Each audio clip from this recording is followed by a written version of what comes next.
And it's 10. I just happen to have both the time and the will to do a bit of streaming today. So let's make sure everything is correct before we delve any deeper. Gotta change the current game that we're playing. It says we're playing Rise to Ruins, which we will, or I want to do later, but got some things I want to do first. Tags still seem to be correct though. I smell rabbit. And yep, I think that's pretty much it. We're gonna wait like half an hour, I believe, before I want to start Streamraiders, just to give people a chance to drop by. Actually, wait, no, never mind. Change of plans. Let's just do that straight away, but let me get this out of the way first. Open up Streamraiders. And it's working good. Well, might as well initiate the next map because it's usually this Streamraiders thing balances itself according to how many viewers you are. So I'm curious to see what happens if I just... Normally I wait, but I won't be streaming for that many hours today, so if I were to wait, I don't know if that would really work out. And it's like a throwaway thing anyway, because this event already ended. Every time I fucking stream, I feel like I have to update this game. And let's just put a Templar down somewhere. And let's see if some people are gonna join in. Anyway, today it's Genshin Impact time. And once I'm done with my Genshin Impact dailies for today, I wanted to play some more Rise to Ruins because, well, still more things I want to do in that game, and I've been wanting to play it, but I didn't want to play it off stream because then it would just be super confusing to anyone who would actually happen to follow along. Even though there were no people that day that communicated in chat, at least there might still be some lurkers, you know, you never know. And to those people, I don't want to make it too confusing by playing like several hours off stream and suddenly being back and saying like, hey, by the way, just beat the game. So that's the general plan for today. Nothing too crazy, but you know, it is what it is. And I've been a little bit busy these last couple days anyway, so let's see if anyone pops by to say hello. But yeah, speaking of being busy though, this new Genshin Impact added area, like, I just feel like it's so hard to keep up with the content all of a sudden. Because instead of doing what they normally do, which is to trickle out like a small area at a time, this time they were like, oh yeah, let's just add like half the size of an entire, like, if not the entire size, like, I guess it's a bit less because they are islands, but basically like equivalent of having a Mondstadt area or something. But like, let's add it all at once, and let's also initiate a brand new event for this area. And while also, you know, pretty much requiring all your players to, I should actually go out and get the boat, I think, for this. I think so. But yeah, then also requiring all your players to do all the daily and weekly things in this game. Like, it's hard to keep up, especially since I've been out of town for a few days last week. A little bit longer than I was wanting to as well. So instead of just only being away for Monday mostly and then a little bit of Tuesday, it ended up being Monday, Tuesday, and the basically entirety of Wednesday, which were days I was supposed to do like texturing stuff for my RimWorld mod, but you know, plans change and you gotta change with them, so that's kind of where we're at. It was an interesting experience though. Gotta say, I got to work in a kitchen, which if people come by again later, I might have a chat about that. But it was pretty difficult. Not difficult, I wouldn't say. It was a little bit hard maybe. When you're not used to being in a very physical work environment. And all of a sudden you gotta stand up all day. Like that alone was probably the biggest challenge, I guess. The most off-putting thing, having to stand up all day. Because I've been like sitting down on my ass for like the last God knows how long. As part of, you know, studying and just being a gamer in general, I suppose. And that means I don't move around a whole lot. Let alone stand up, that is. So all of a sudden having to stand up like an entire day was a little bit rough. But I did I don't do things by half measure, so, you know, I did still put in the effort and work that I, you know, assume would be expected of one. And from my understanding, it all went pretty well.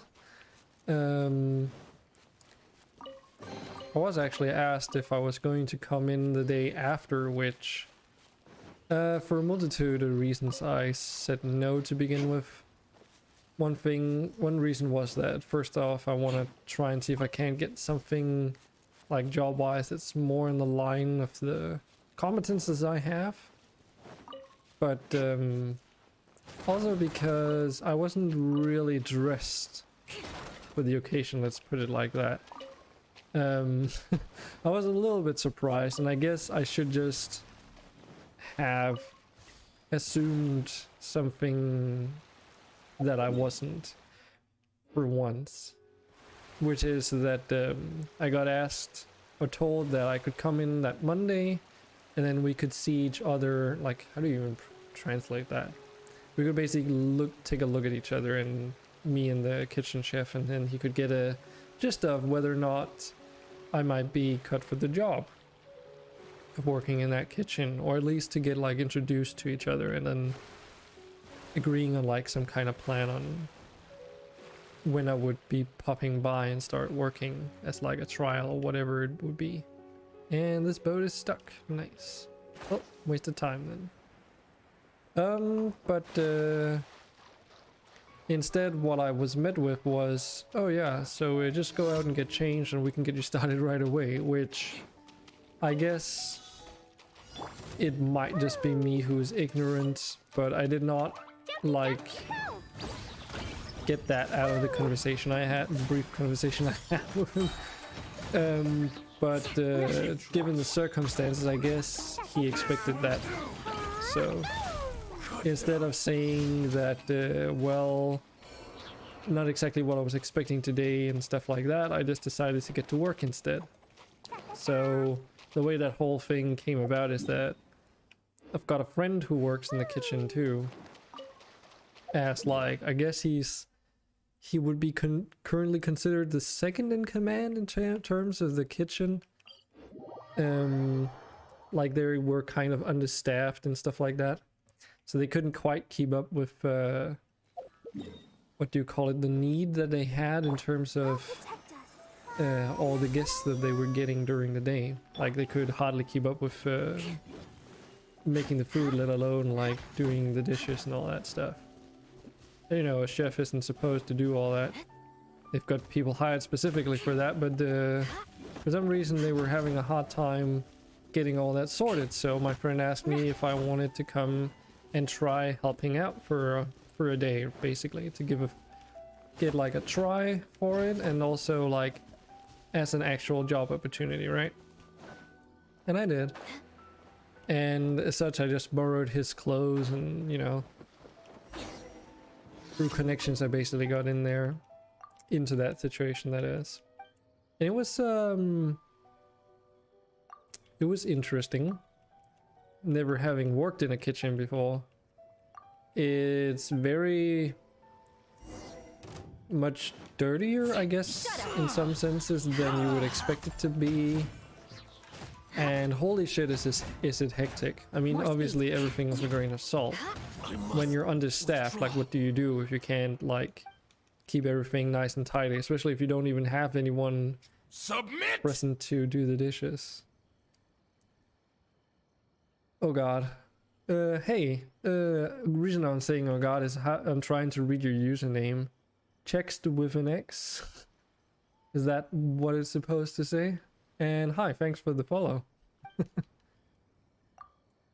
Did you just pop in? Were you listening to my story? It's just chat. Oh, okay.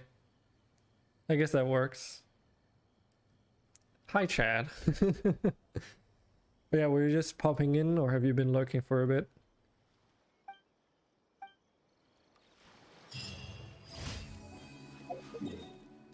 See, where's the next commission area? Just popped in. Yeah, I was basically like, basically doing Genshin Impact dailies today and just chilling out and trying to find a topic to talk about. Because I've been away for a couple days, basically.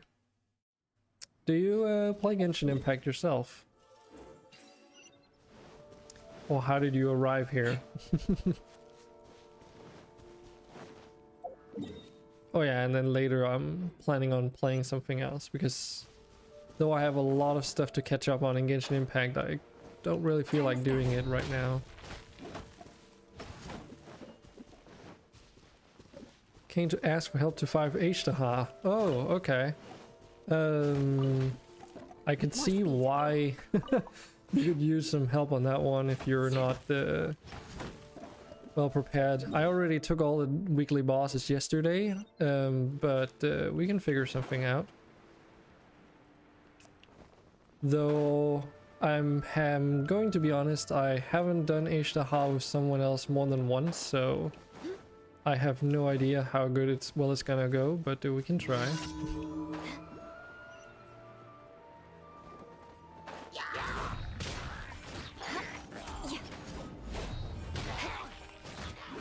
Though I do hide my friend code, I am open for that idea. I haven't played much co-op in this either.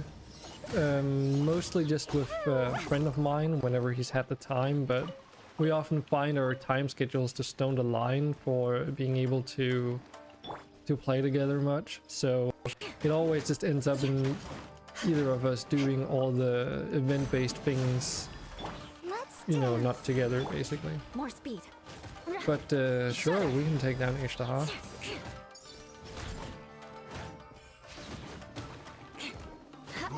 More speed. With all the characters I have that are like geared out, at least it shouldn't be a problem. Are you in endgame as well? Sure. If you don't want to share it in chat, you can just PM me it over Twitch, I suppose. And then I don't even know actually if it matters, because Genshin Impact and friend IDs are a bit weird. Oh, you don't mind posting it on chat? Okay. Yeah, I'm just keeping it sort of hidden, I guess, just because. Beg for mercy. But if you want to post it, then sure. I think I have one more commission for the day. Where the heck that one is? It's not in Inazuma. Alright, then give me a moment. Let's see. Increasing danger. Let me guess, it's all the way on the opposite side of the ocean.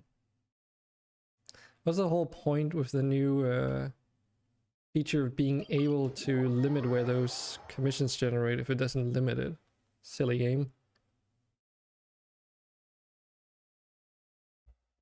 But yeah, you end game as well. Well, end game is a broad term, I guess, in this game. But I suppose it would mean that you've at least gotten to max level cap and stuff. More speed. Crush.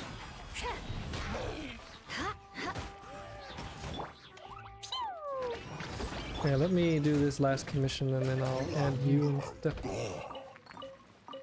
Just so I don't forget this last one at least.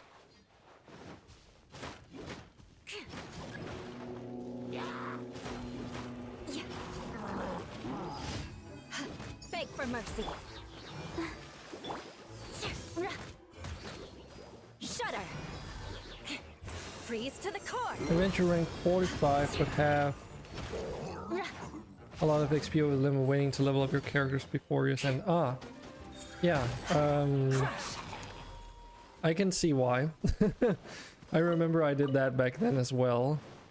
Can't remember for which adventure rank increases I did it, but I did do that at some point.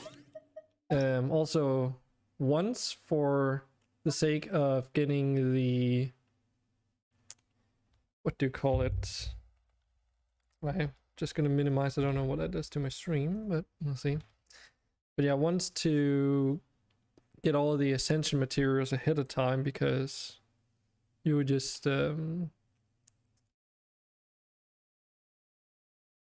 right, there's one thing, of course. I forgot to ask this important question. Are you on the EU or US servers? Maybe I should have asked that ahead of time.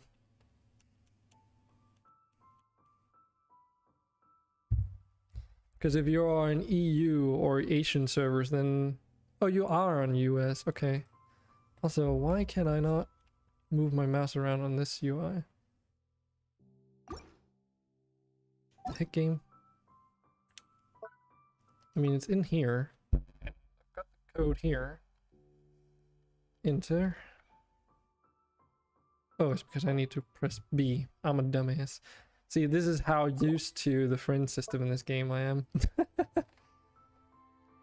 But yeah, even though I'm in Europe, I am intentionally playing on the US servers. But there you go, you've got a friend request.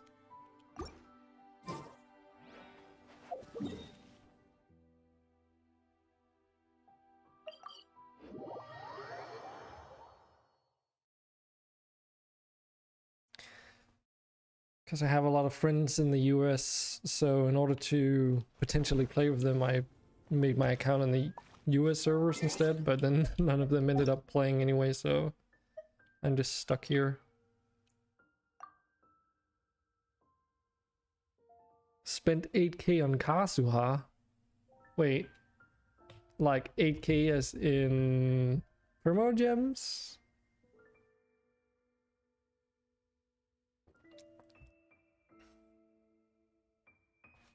Yeah, I was like, what?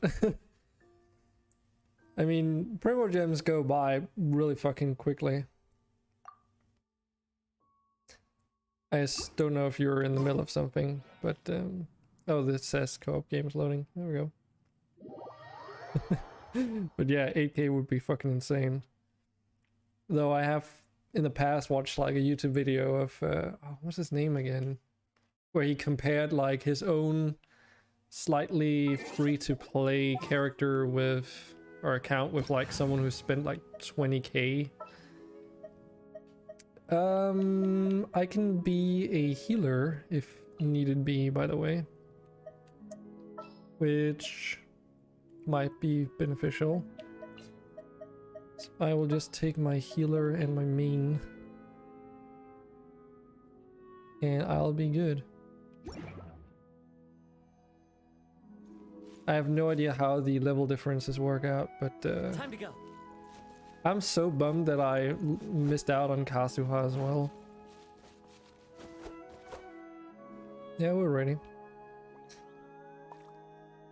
But unfortunately, I didn't get Kasuha.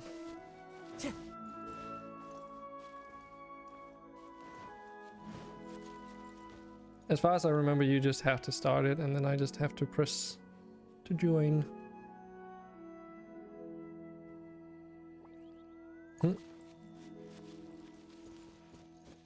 Okay.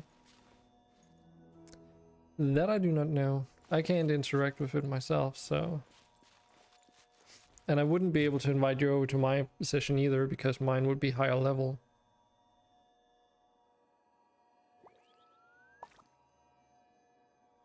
Hmm?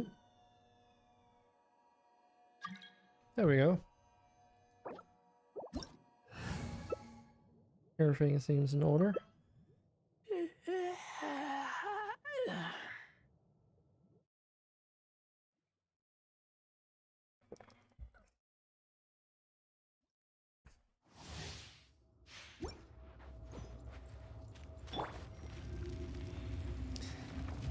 I'm a bit curious to see how much damage I'm gonna do, even though I could probably do more damage with my racer if I had gotten some better rolls on my stats.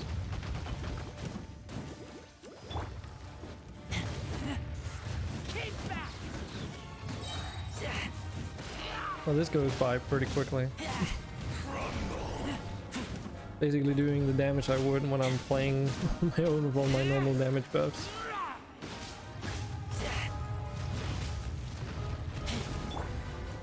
Just gotta remember that my characters are on different keys now, with buttons.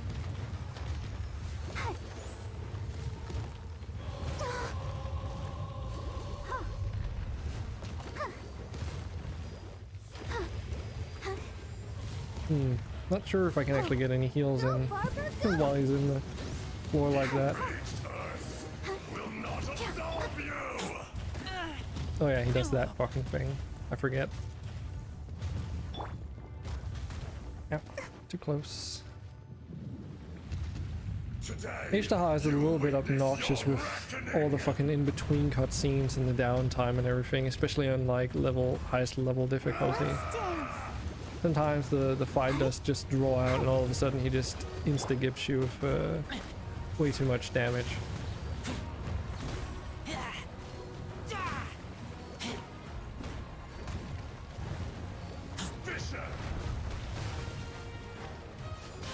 What a dick.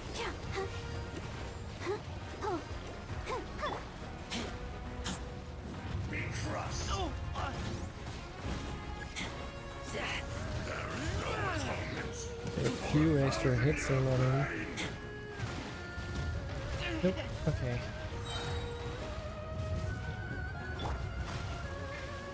Come on, we can do it. Stand upon your tomb, though you know it not. I'll protect us. Oh, bullshit. It's one of those invincibility moments. Come, experience an eon of suffering.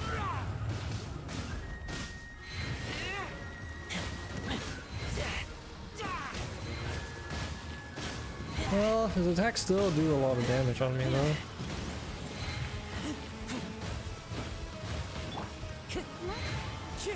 Clouds high, the birds come.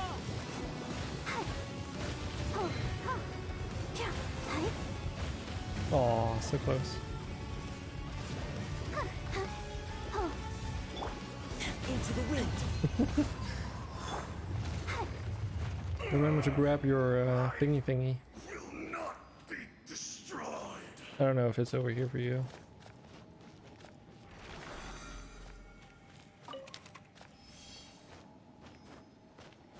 We did it. Do you need any other bosses now that we're on it? At least personally, I don't have that many issues with Child. Oh. Okay. I take that as a no. You got a good artifact. Well, I guess for your level. Alright. But yeah, you're also like, still coming of age in terms of your account, I suppose. Well, if that's all, then I'll go back to my own session and finish up what I need to do there, I Wherever in suppose. this world I roam, I carry memories of my home. This blade. No worries. It is the I just last have to link I remember to the that land of my birth. where it is again. Is it in here? Yes.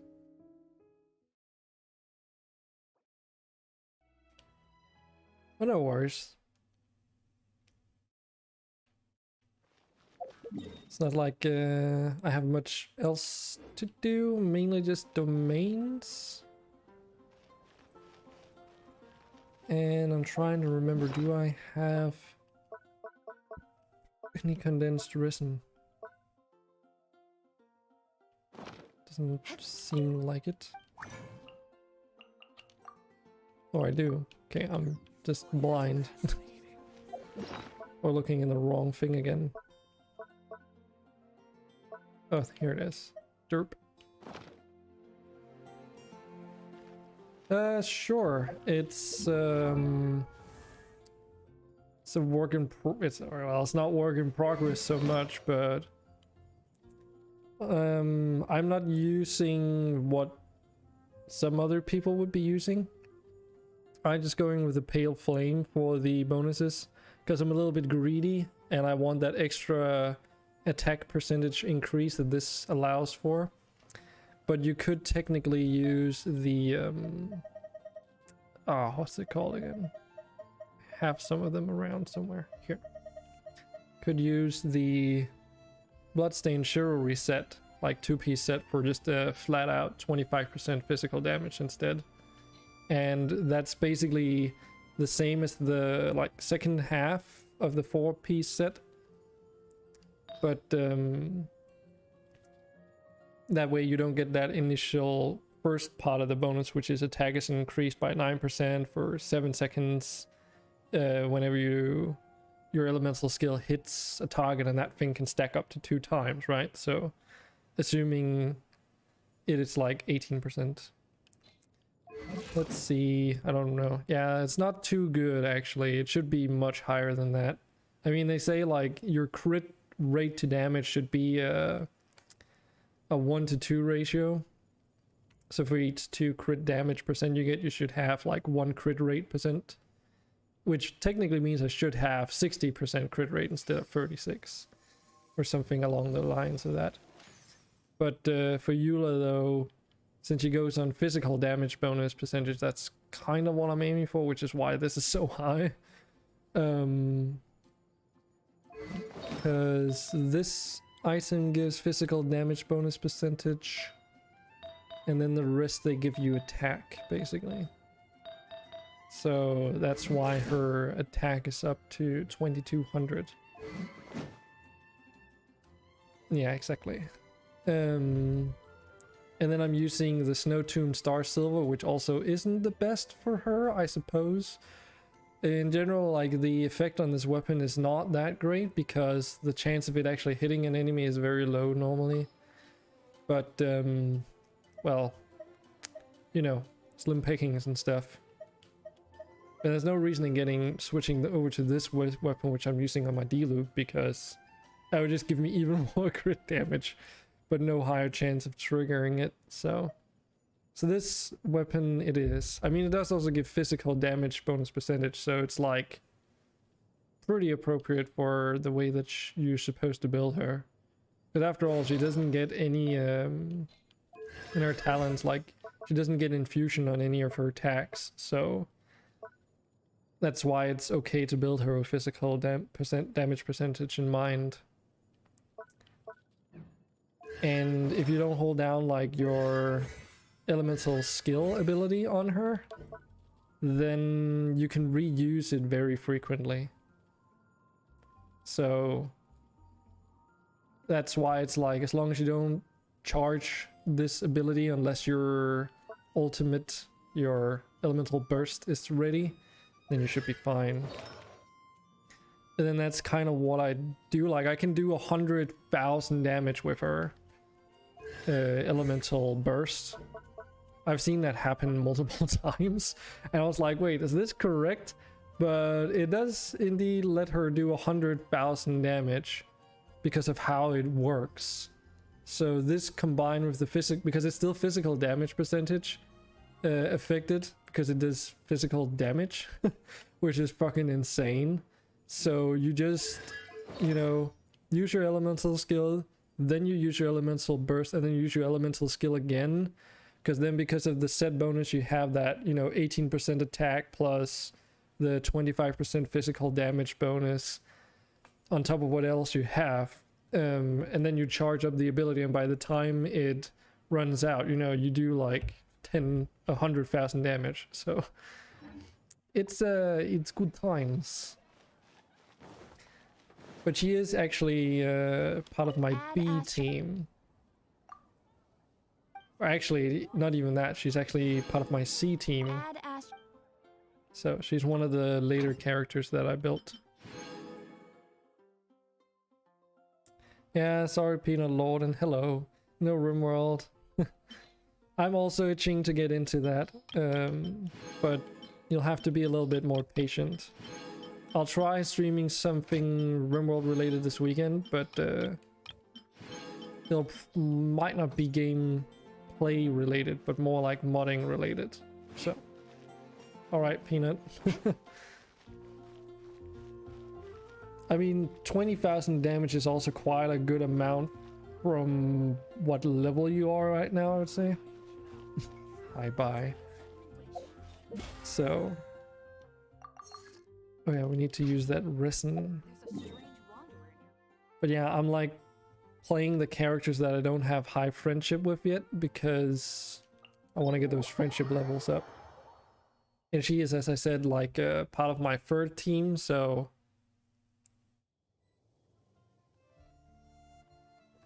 basically my main team used to be, actually, when I started out.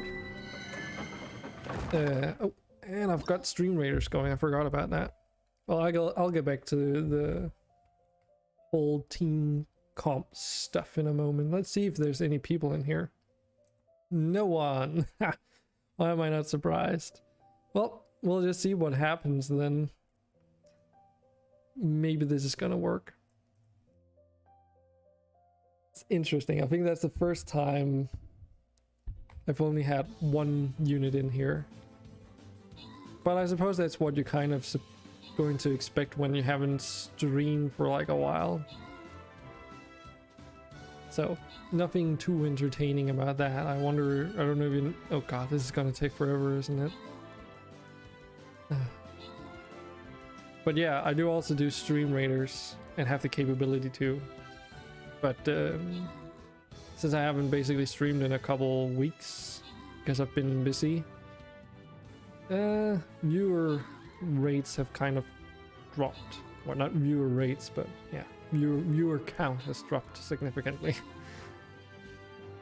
So hopefully people realize that I'm not completely passed away yet.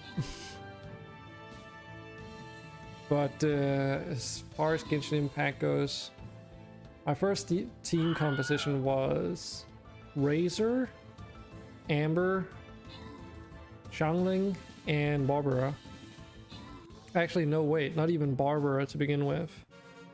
I didn't add her until like later.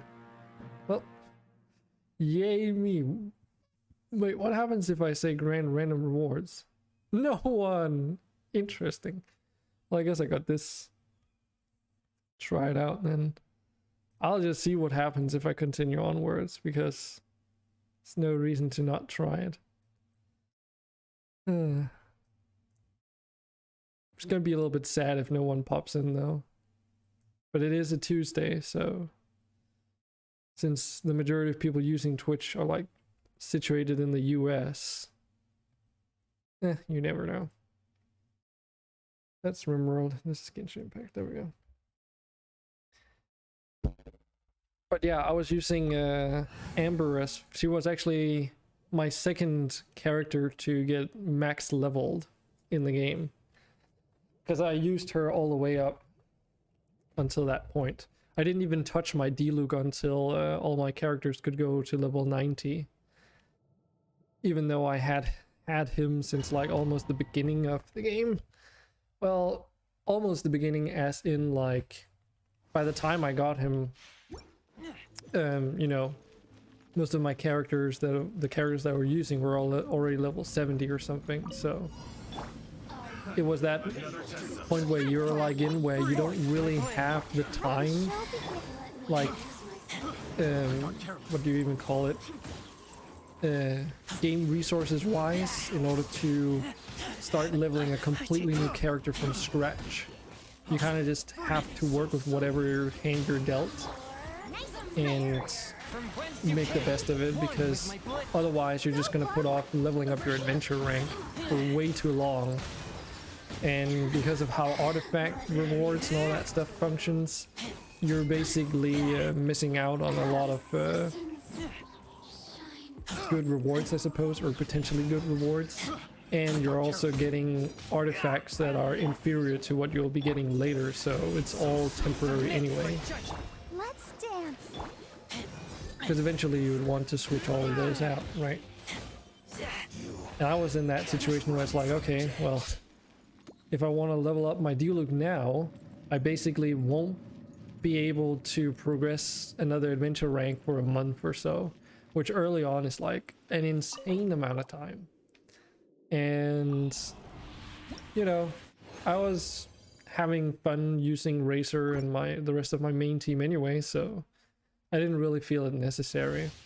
Also because in order for Diluc to work, you need very specific artifacts, which for most of the characters I was using at the time, you could just use the Gladiator and what's the other set again? The Archer equivalent set, basically. Since they are more than adequate enough at getting you started. And in fact, I got such a huge power spike because, like, I had this one moment in my progression where everything felt like it was getting two-shotted, basically, because the artifact bonuses and everything started like really taking effect and getting all the artifacts maxed out way before like you were supposed to, in terms of what the devs probably planned. Just made it so fucking easy for a while. But then, you know, you start contemplating, well, when should you level up your world difficulty? And I honestly well, not really regret, but I don't see why, like, if I were to go back, let's say, I probably would do things a little bit differently. I would probably just level up my world rank level at any time it were available, because the enemies in the world scale based on where they're located anyways. And the world enemies aren't really that tough to begin with, so for like 90% of the world, you're gonna have no issue taking out the enemies. And besides, the domains, you choose the difficulty yourself anyway, so the only cases where it makes a difference in the grand scheme of things are world situated bosses. So Boreas is one of them, being the weekly boss, and then obviously all the character ascension material bosses as well. So all the elemental hypostasis and the, well, I guess now also the Geo-Wizard thingy. Can't remember what its title was. Protect us. You fight level 80 domains for artifacts. Pretty easy. It's just H-Taha. Yeah, exactly. And that's the whole thing, right? Like, if that's the only place you have issues, and you know you can control the difficulty anyway, then there's no reason to really wait with difficulty increase, because you get just better rewards from fighting enemies too, even though it's a slight increase, you know. What's that Danish saying? Like, there's like a saying you could use for this, but basically everything counts. So apart from XP is kind of worthless, but everything else pretty much counts. So all the level up and ascension materials you get from enemies at least have some value.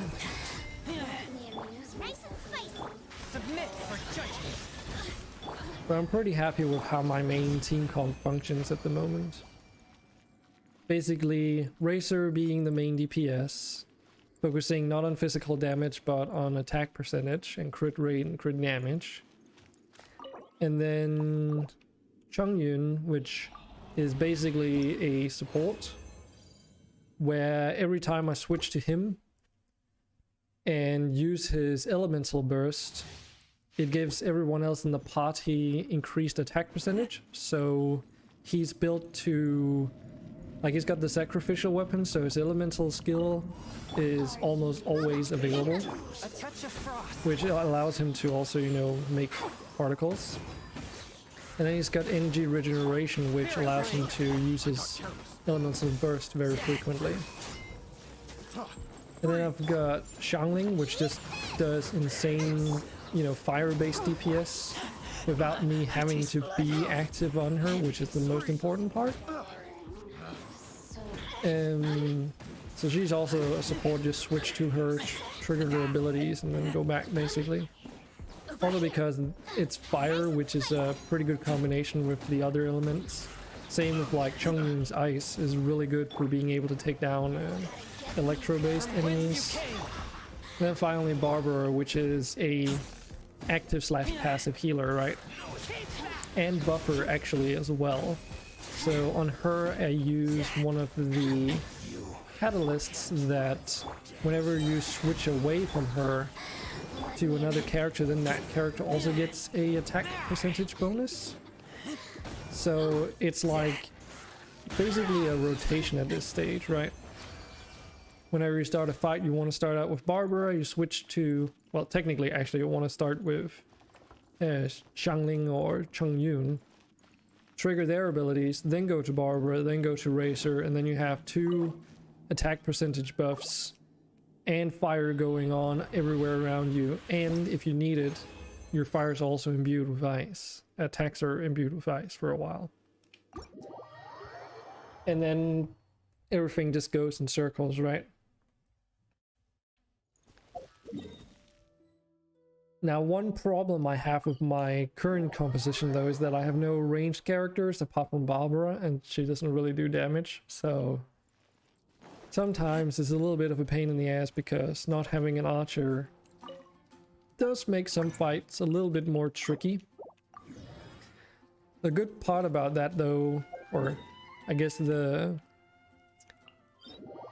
on the flip side, is that Chongyun's ice ability is also what makes me able to take down the giant robots, what are they called, the Ruin Guards, easier, because they're like resistant to physical attacks, but are, you know, they take regular damage, I believe. I don't think they take increased from elemental ones. So basically just pop down Chongyun's elemental skill, and then all of a sudden Racer does like way more damage than without it, which is kind of interesting because normally I don't want to use, you know, the elemental skill on Chongyun for Racer, because it technically does reduce his DPS since he's physical damage based. But you always gotta like work against the... It's like a combination of working against the resistances and weaknesses enemies have, as well as just making it more convenient to yourself to remember your rotation and actually do all the things. But yeah, that's basically how I play the game.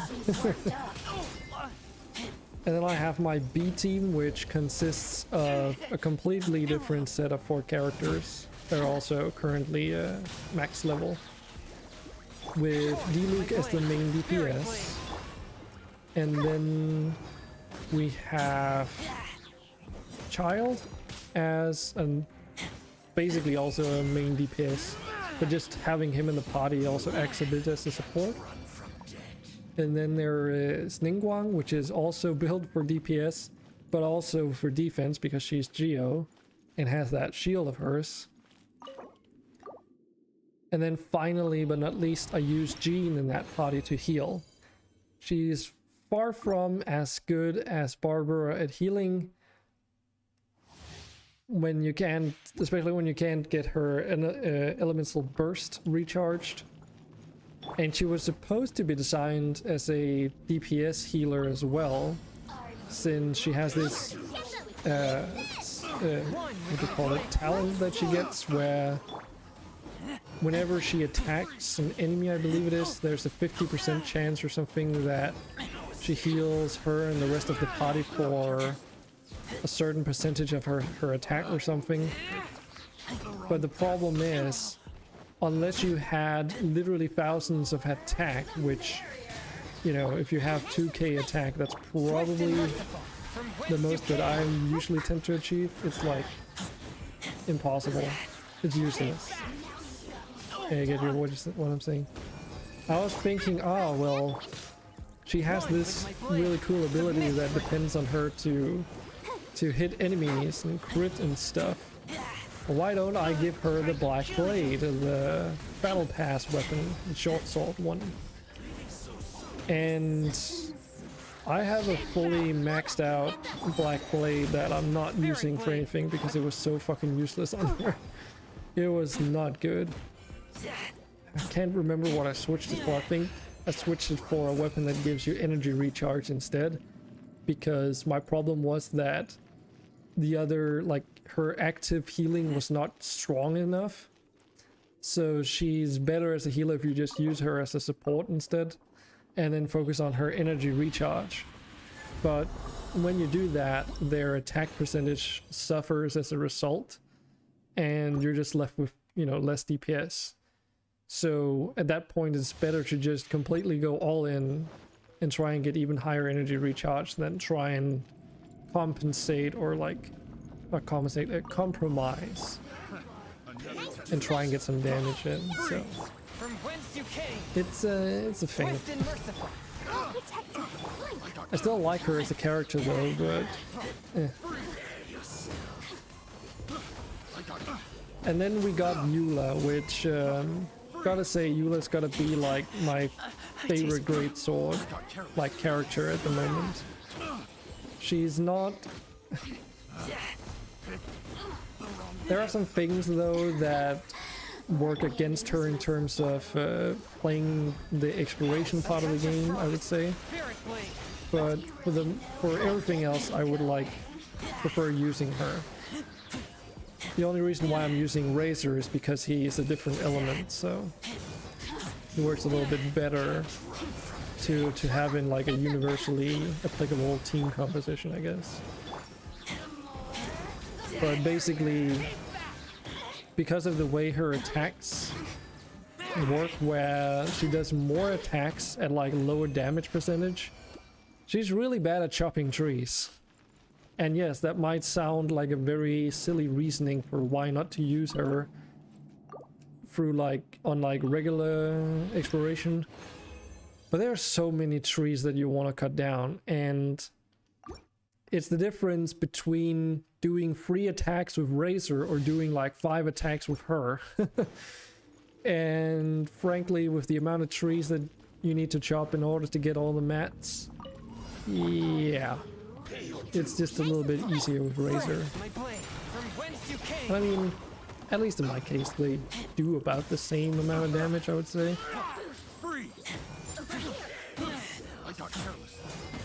And with Razor, like, I tend to only use like the first 3 of his attacks, because the last one just has such a slow wind-up that feels to me at least to be more DPS efficient to just stick to the first 3.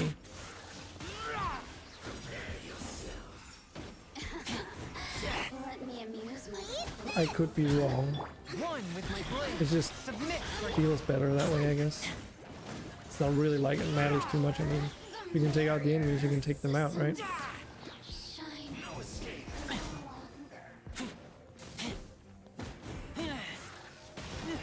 But man, like, playing the first, like, I think, how far did I get into the game?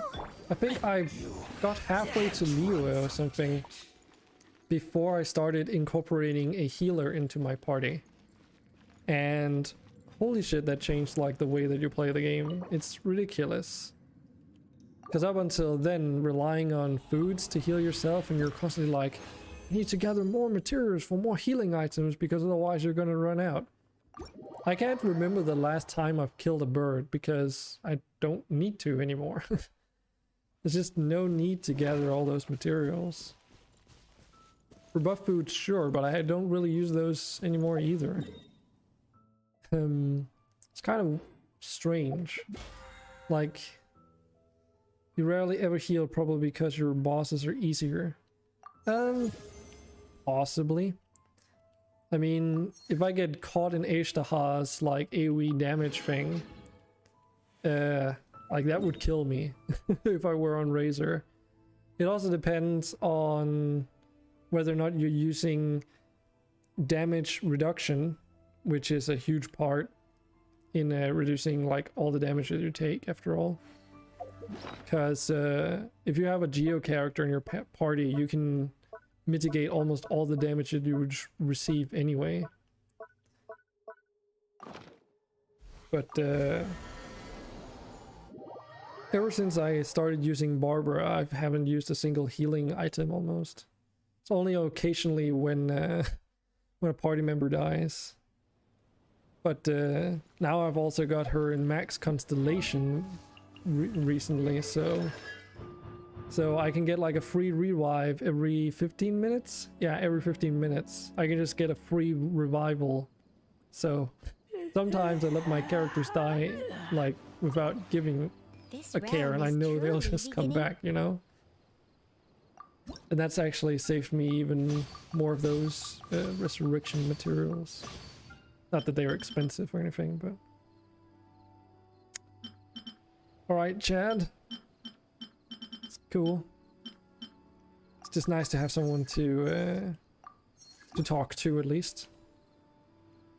It makes a difference. Yeah, I do play Genshin Impact quite, like...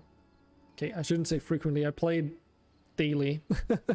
But, not that often on stream, because there's only so many times you could stream, you know, doing dailies without it getting completely stale. So, but because I was planning on something else today, and I don't have that many hours available, I thought I'd just start the stream earlier. Oh yeah, here's another useless feature, the fucking crop plots. I was so disappointed when I found out that you had to buy seeds every time you wanted to plant something. I was hoping finally this would be like a good source for the plants that are way out there and kind of annoying to get to, honestly. Nope. It was not. But yeah, I'm also done for the day anyway with Genshin Impact. But I can just briefly go to my character archives. These are all my characters. And every... Wait, they're not sorted. Are they? No, they're not. So... I'm missing a few of these. But then again... Could be worse. I've got more than enough variety, I guess. And I gotta go all the way to Chao, which is my first character in my list now. That's level 80. Visual level 70, and then it drops off pretty heavily. I'm hungry. Let's hunt. But everyone up into Chao is fully equipped with artifacts that are... should be max leveled. Well, maybe not Amber, now that I think about it. Yeah. She's just like a holder of artifacts at the moment. Child does have a huge attack. Like, Child does insane amounts of damage, especially if you have the rust weapon. Like, if I got this bow up to rank 5, that would just be insane. And when I read the description on that weapon, I was like, wow. That is ridiculously insane on Child because of how he works with his melee stance. I mean, increased normal attack damage by 50%, and I keep watch. You practically leave, every time I use him in his melee stance anyway, so just 50% increased damage as like a skill is insane. And then also the fact that he has that talent, which is this one? No, which is it again? It's this one. Increase all your own party members' normal attack level by 1, so talking about this thing, crazy good. Because it means he's applicable in every single party, basically. Ningguang just has an Eye of Perception. Yeah, like Child is definitely one of the easier characters in the game, let's put it like that, to make a build for.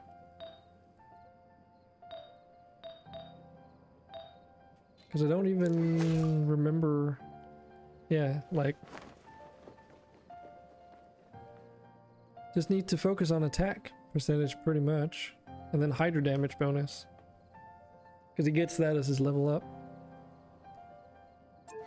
Yeah, it's like so many characters. See, this is a really sad thing. You know, Razor is my main character. Like, I've been using him as my main ever since I started, and I only have one constellation bonus. Every time there's been a banner of him on, I've just been not getting him. And then I have all these other characters, like Xiangling's always almost maxed. Well, I guess we did get a few of her for free when I started playing. Barbara's been maxed for quite a while now, but we also got a bunch of her for free. Do have one constellation on Jean and the same on Diluc. Like, think about it. I have just as many constellation bonuses on two legendary characters that I have on my Razor. You have a constellation 5 Razor. Oh, lucky you. Even my Amber has a higher constellation bonus, and that's even the useless one. And then Fischl, I almost have max, which I've been wanting to use her ever since I got her way long time ago. But it just takes so long to get the artifacts and weapons and everything in order. Oh yeah, and don't let me get me started on fucking Sucrose. I think I've pulled enough Sucroses to have her constellation maxed twice at this point. Alright, you too. And thanks for dropping by. You leave, you call me. It's been a nice chatting with you. Let's just do a poll of the day, and it's trash. But yeah, I also gotta get out of this game so I can start playing something else. Just gonna do a mental note of whether or not I've managed to do everything today that I wanted. Because I don't need to do the event. So we're pretty good on this one. Yeah, let's get out of here.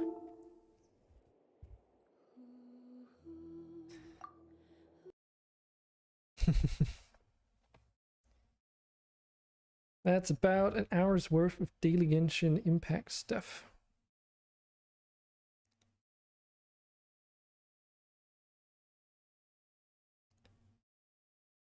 Anyway, let's get into Rise to Ruins.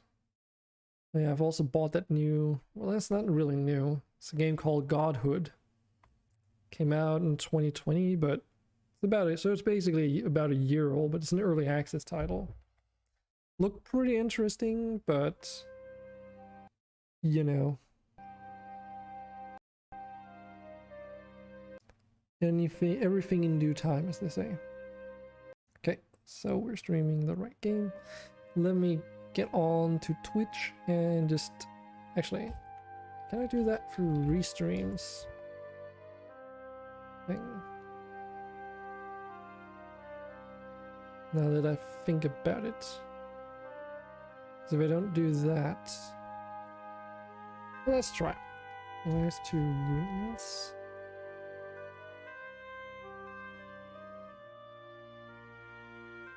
See if this works.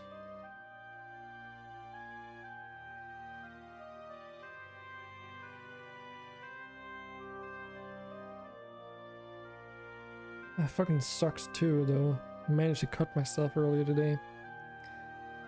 And actually, not just earlier today, like right before I wanted to start streaming. And the reason is like even worse.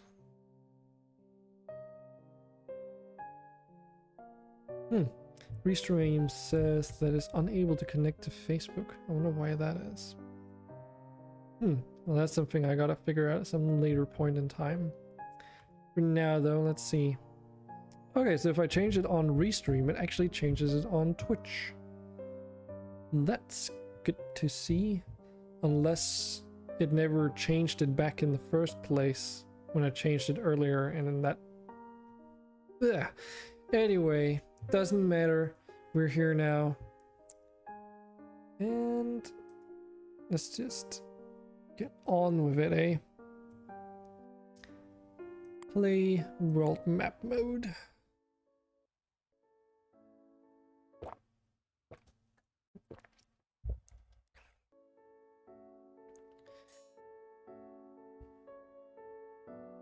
Where did we leave off? So we're currently working on the map Enchanted Shoreline. Survive for 16 days. Right now we have a quest for 260 water bottles that we need to stockpile in total, like not at once, if I remember correctly. And at day 21 we unlock the next goal. Let's get straight into it then. The Streamraiders is probably going to come and tell me that we've got some other stuff that has our priority. Which no one's popped in there yet either. That's sad. Sad face. That's okay though.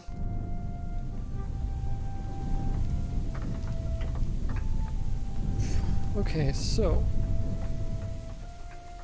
what were we doing again? Oh yes, so we're starting to squeeze the corruption further away. And our golems have started like pissing off the locals basically.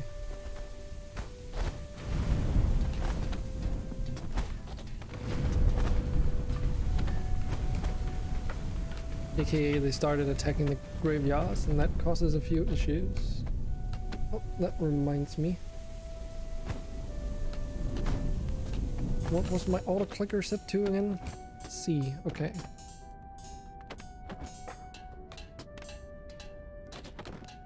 Let's get stream overlay up again. There we go. Cause still don't want to ruin my wrist playing this game at least.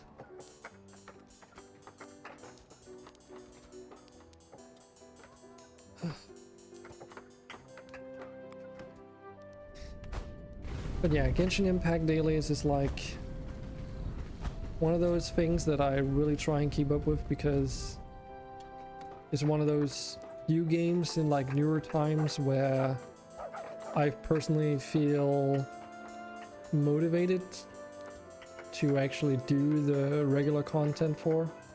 So all the event stuff and everything related to the game is pretty cool. Because it's always like been very substantial and different. So like for instance the Lantern Festival was pretty cool, and I mean if you weren't around for it you kind of just gotta wait until next year.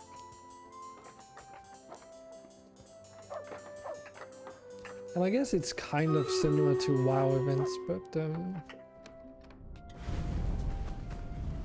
never played that much WoW, so I don't have any kind of like comparison there.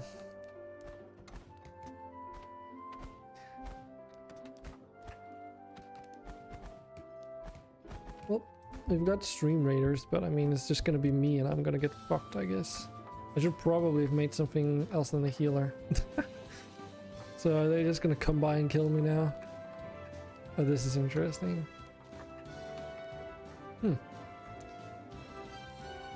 I wonder if it's because I'm playing this map still.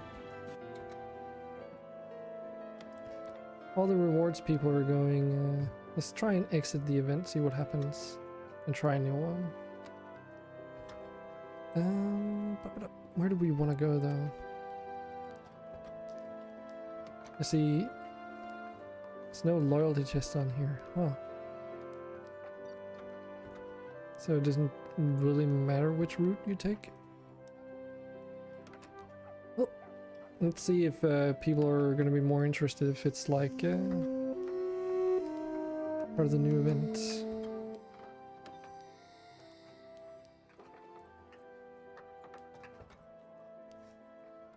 Just put the berserker down or something and see if people drop by. Because I know some people tend to like play that game almost exclusively, which is fucking insane. But I suppose that's possibly why maybe no one's showing up, is that if you're not playing it regularly, people like tune out of your session, if you will. It's a shame, but that's how the games work. You can only have so many sessions active at the same time, I guess, for balance, so you can't just grind away at all the crazy things, all the rewards. Okay. Let's sacrifice these guys, because we can. And yeah, it's Q and E to speed up and slow down.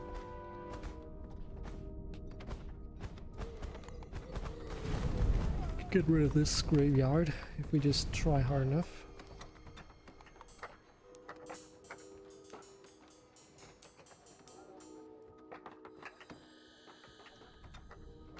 Yeah, something we gotta be a bit careful with is to not suppress them too quickly, I suppose you can say, in some ways. Because the thing is, if you approach, like, or not approach, but encroach onto their territory too quickly, they might become harder to handle, to the point of being borderline impossible to deal with. So to try and avoid that issue, you can like sort of, what do we even call it? Over prepare,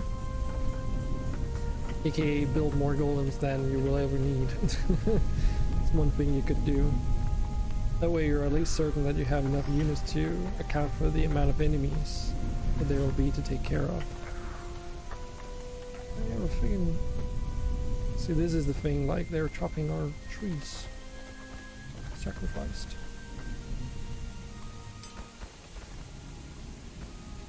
To the elder gods or whatever. Because, like, if I were to build a fire pit here, I mean, the golems are already going crazy on these fucking graveyards that are right on our border. And that's a bit of a problem. Because the golems won't take out the graveyards, and they'll just spam way too many enemies, and that's why, like, building towers and stuff, I suppose, is like normally recommended, but also why I would normally not recommend it myself. It's like a bit of a weird statement, but basically it's not worth building towers, as the most they'll do is counter the amount of enemies that will spawn, which will be triggered by the fact that you built towers up against the border to begin with. So why even bother?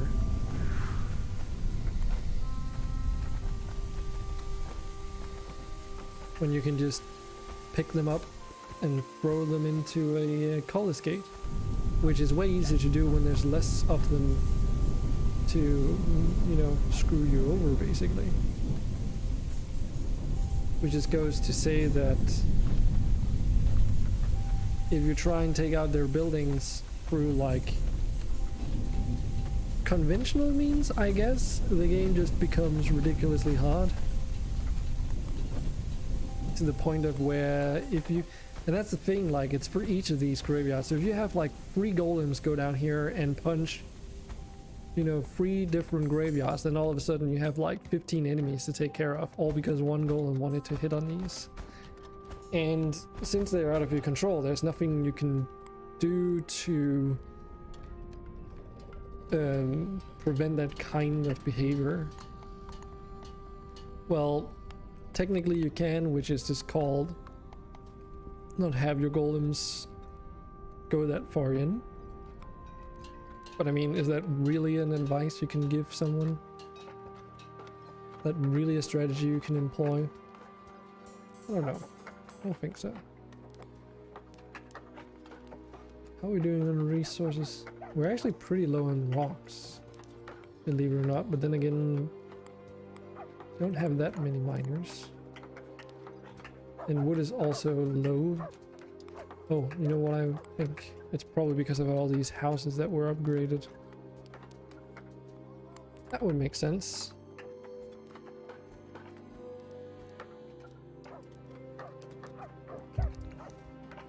But yeah, I was contemplating upgrading our paths to like a higher speed road, but don't know if that's absolutely necessary at the moment. That's like a thing, if you build roads, the enemy is also going to be affected by it, so it's not necessarily the best strategy always. Yeah, we kind of just want to get this stuff out of the way. Oh, there's actually a zombie that's attacking our fire pit. Bad. Bad zombie. Let's switch this over to min skill. Then we can just heal that building up without requiring repairs. Now the real question though... Yeah, let's just try and manually harvest a path through this forest here. Well, at least some of it. We don't need holy potatoes on here. We can do the recall skill. Is this one? Yes, it is. Winter will arrive in 6 days. Plenty of time. Shouldn't be a biggie. Got plenty of water, tons of gold, a bunch of other things.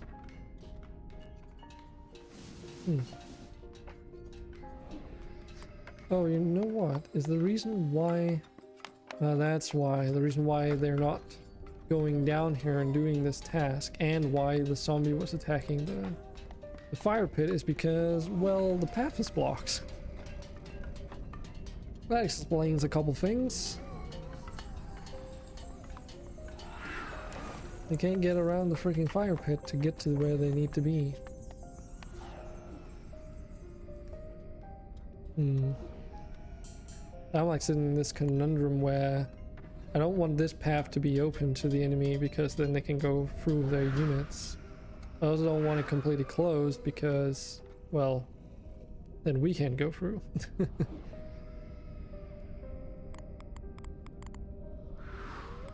And we can't have both. Would be nice though.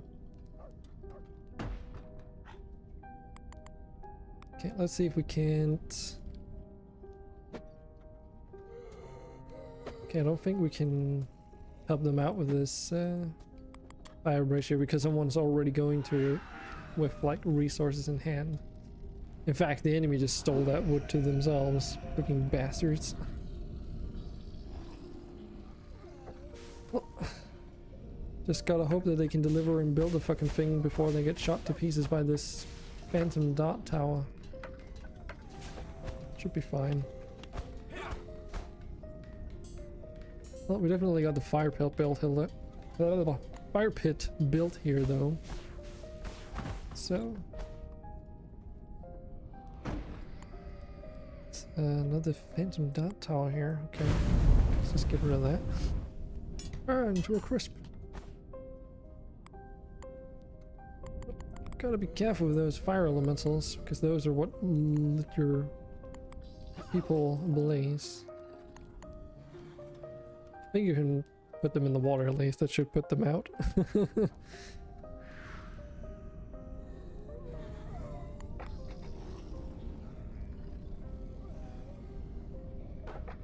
Yeah, now our villagers don't really have that many other tasks to do, so we can really get some stuff moving here.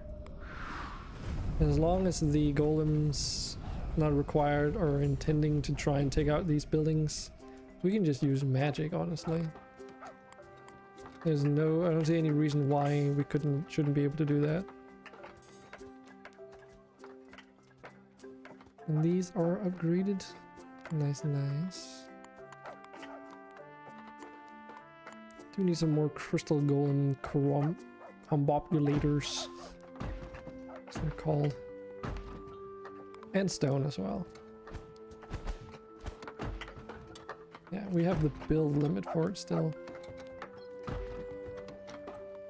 Damn it. Like one corner there. Oh yeah, we were also upgrading our ancillaries. So we get more build limit.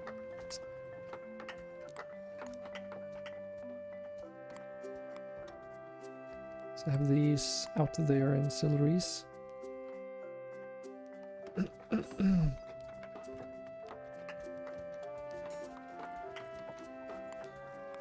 We also have some production facilities that could make do with an upgrade, I think. I don't even know how we're even doing on the trash management situation, but they will probably appreciate a good upgrade.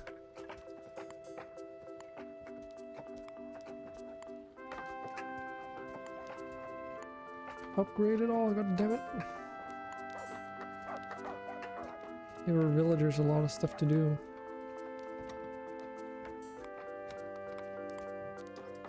So they probably already have more than enough things to do, but you know, takes a while for these fire pits to like do their thing, if you know what I mean.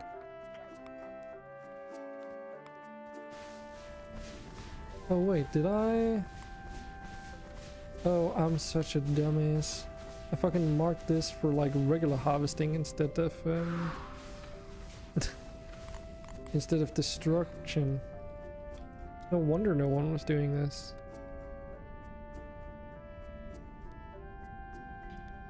Oh, I had the C key pressed down there.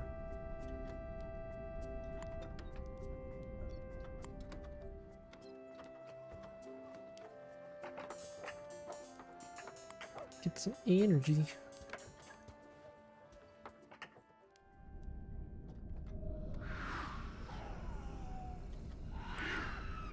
But yeah, we're basically squeezing them into the corner now. So what does the corruption resistance here look like? Okay, could be better. Could definitely be better.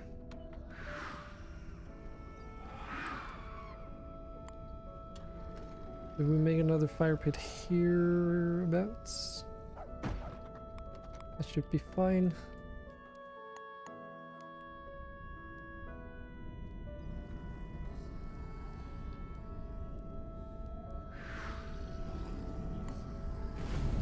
Get rid of this graveyard too. Does use a lot of influence or essence.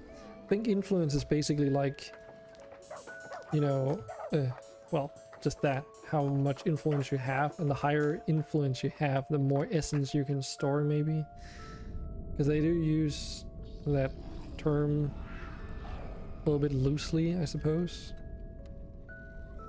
Making it a bit hard to discern whether or not the magical power is called essence, but it's your influence that allows you to store more of that essence.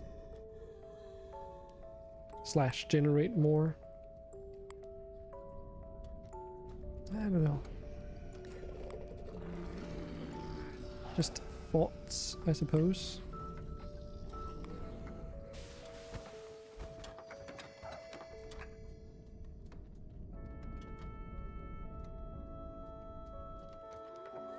But surprisingly few people have died in this endeavor so far. Sometimes when I play this game, just so many people die all at once because some bullshit situation happens where everyone gets like lit ablaze from fire elementals wanting to have a piece of your colonists because they walk too close. But don't seem to have that issue this time around. Could technically make a armor smithy too. Get some defense for people, if might help at least. On top of that, we don't have any bottlers. Wait, no, that's not correct. We should have a bottler somewhere. Or did I never end up building it because of circumstances? Oh, you know what? I probably wanted to wait until we had the water purifiers here. That's probably what it is. Don't have any animal pen either. It's just so many things we don't have. Don't have a kitchen, so we can't. We're not even making rations at the moment.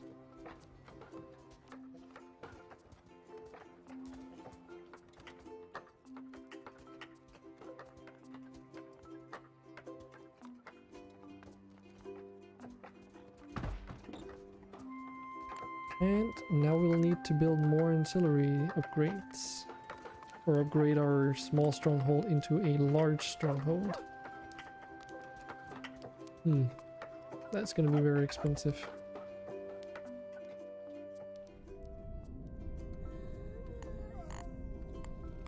Okay, we can finally build this large fire pit down here.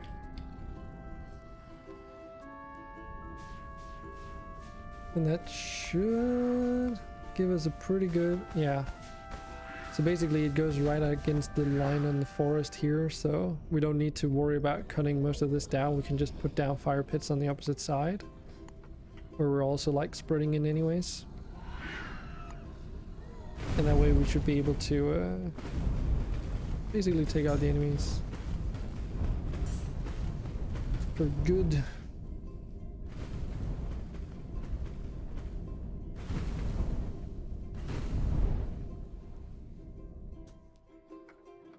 Use some of our energy to burn away some of those defenses they have.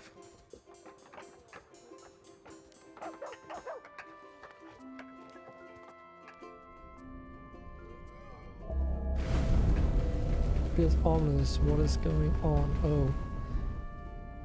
It's one of those nights where they're like exceedingly aggressive instead of, you know, normal.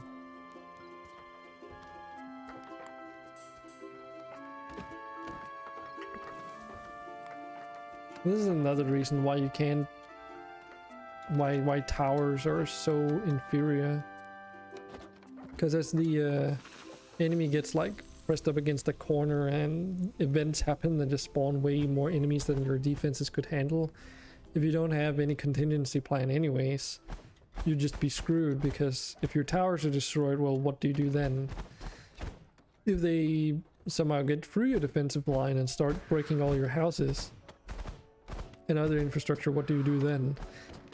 Especially if they break things to the point where the corruption spreads into those areas more, then you're like ultra fucked. And that's kind of why I prefer this whole just get rid of them strategy.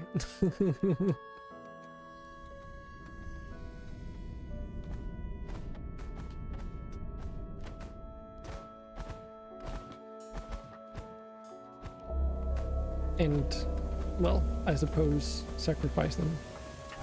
The blood moon rises. Oh yeah, that also means that blood slimes are gonna come raining down from the sky in like random areas. Which is another reason why defense towers are not always the best choice. Because with golems walking around your base, at least they'll take care of the random slime that would pop down.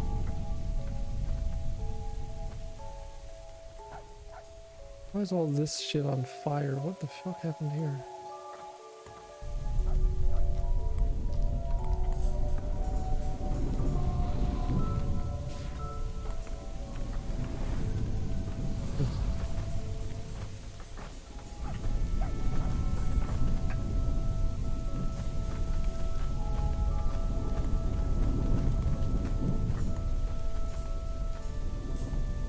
Yeah, I haven't built a gate because I don't want them to like if I build a gate up here at this location, I just have a hunch that they'll just attack this one that's further down instead. So in that case I would just have to build more gateways and like walled off sections that I care for. And that's just no bueno. Like I could technically just continue this wall up and then build the gate. Yeah, that would work. I don't know what I was thinking there.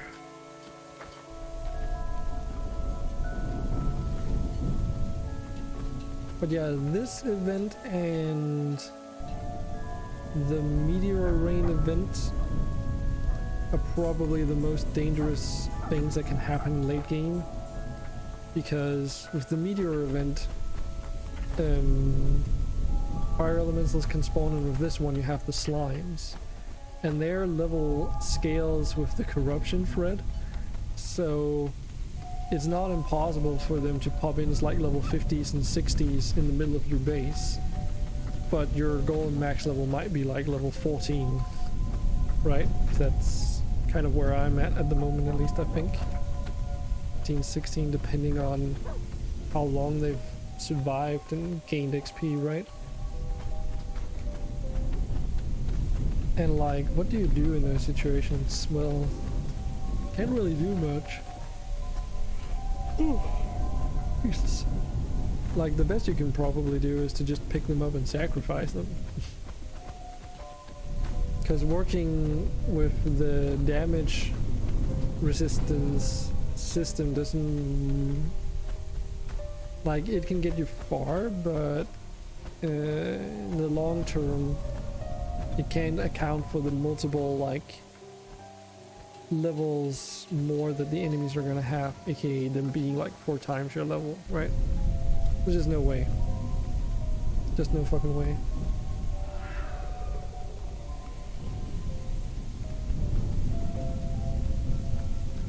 And the college gates don't care. They don't care what level the enemy are at when they get dunked in. As far as I know, they only really care about how many enemies you put in.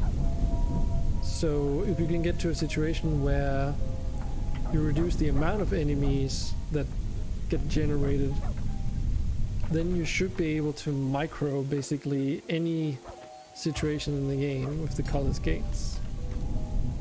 It's just a matter of slowing the game down to like 1x speed and then taking it from there. So I don't know why I'm yawning so much today. It's like not even that late considering when I went to bed yesterday. But maybe that's the problem. Maybe I went to bed too late yesterday.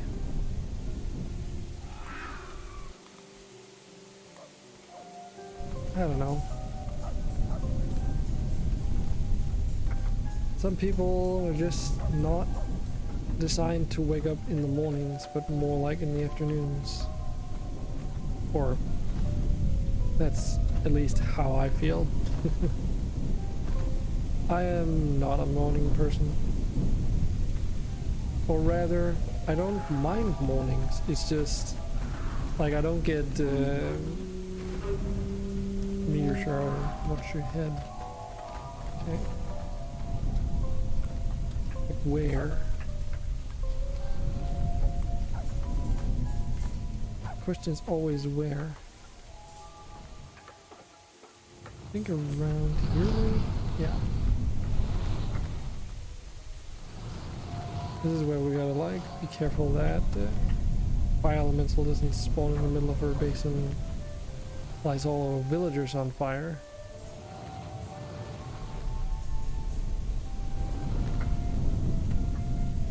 It is a nice event though, because it generates resources out of nothing, but it does a bit collateral damage.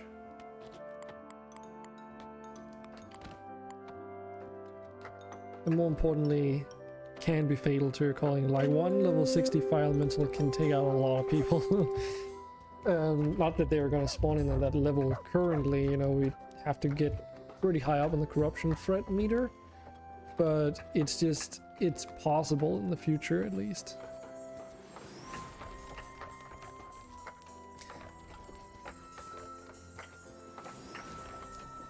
Let's get some of these crops to regrow.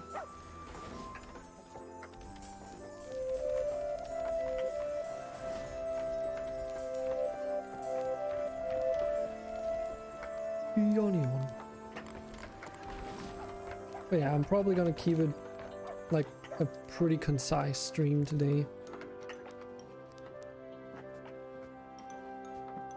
Save these some energy for the weekend.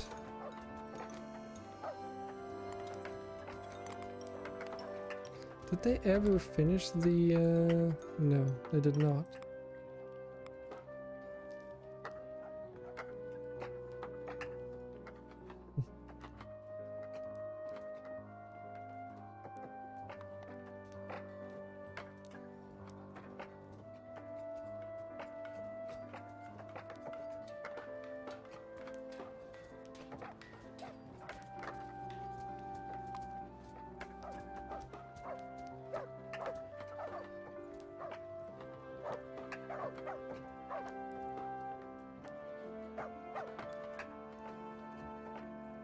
Getting some of those efficiency upgrade bonuses.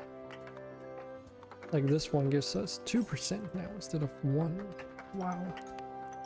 Everything counts though. I mean, percentages are pretty good.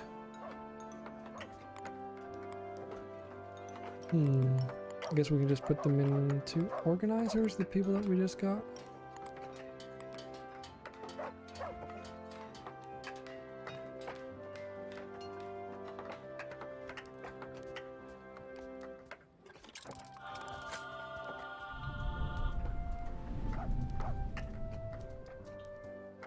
So what are we short on? Pretty much just stone and wood, I suppose. So a lumberjack and a miner more might actually be preferable.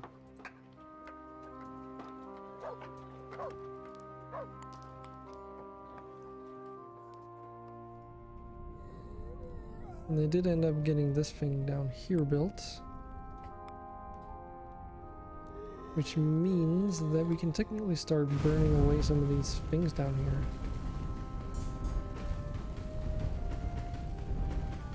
Can't remember if the enemy structures make it more difficult or not to reclaim the area back to normal, if you will. Can't remember if that was a thing that I've noticed. I don't think it is, but I mean, we would have to take out all the enemy structures eventually anyway. So, just get it done.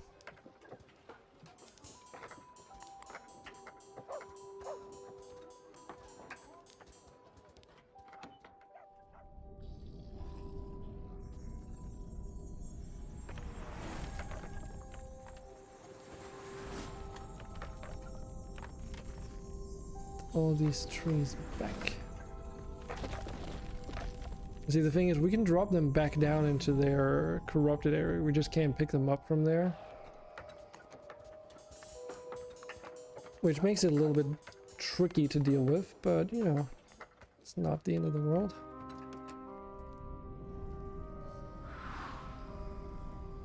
Can't reach this guy though, but they're just like unsure on what to do with their life. So we'll not bother them.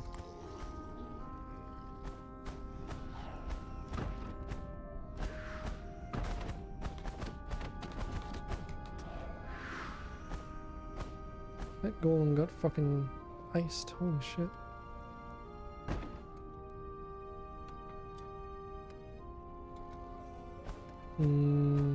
Here. Well, we'll definitely need to get rid of this building. As that one will cause a little bit of trouble if we don't. No, think... Nope, can't get rid of the last one though.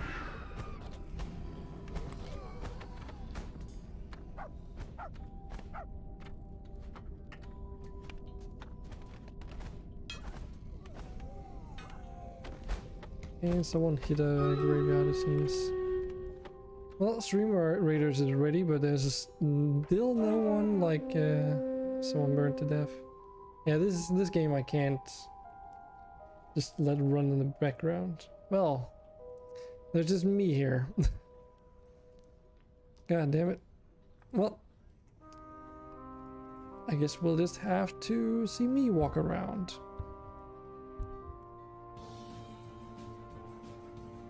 There's like no users in chat whatsoever. Jeez. Definitely right when people are saying that there's no discoverability on Twitch. Are you insane? Like,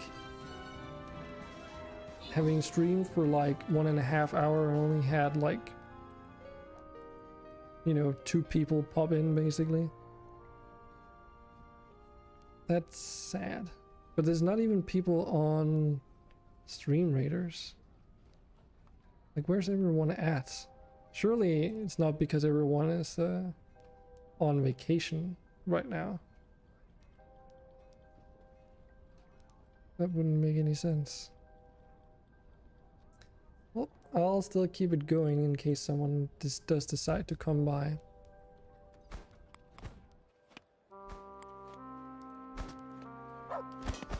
But then again, Rise to Ruins is probably not that popular of a game to begin with, so I guess I shouldn't be too surprised. Or rather, it might be a popular game, but not like from a streaming perspective. And everyone who usually drops by here anyway are in it for the RimWorld. But I'm just not feeling RimWorld when all the things are not updated that I want to use anyway. Because I will start a colony and then I could try and add the mods to the ongoing save, but that's just really, really risky to do. So I'm not really feeling it.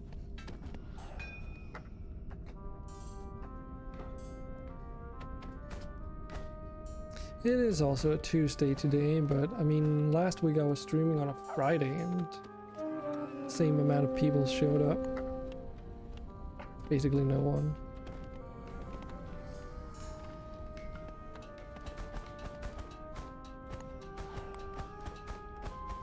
There's gonna be a bit of a missing spot there in between that I need like another fire pit for, it seems. Yeah, now it started to like randomly lose people because they get into fights with these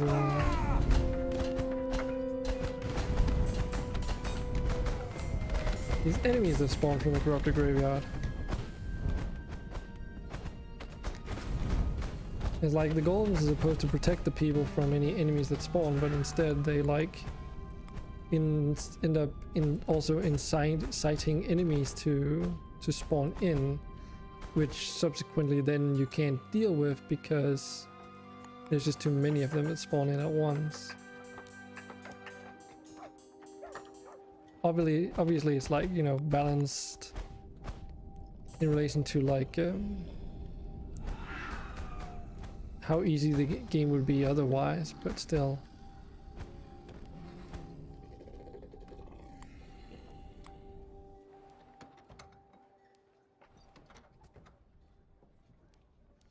Let's mail some of this road stuff here.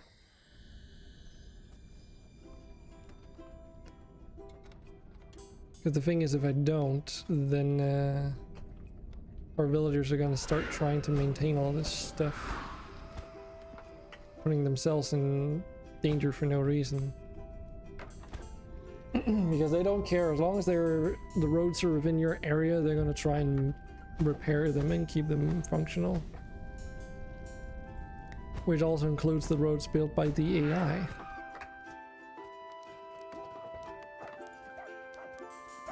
Which, as you can imagine, is a little bit less than ideal. Okay, let's consider getting some of this stuff here upgraded though.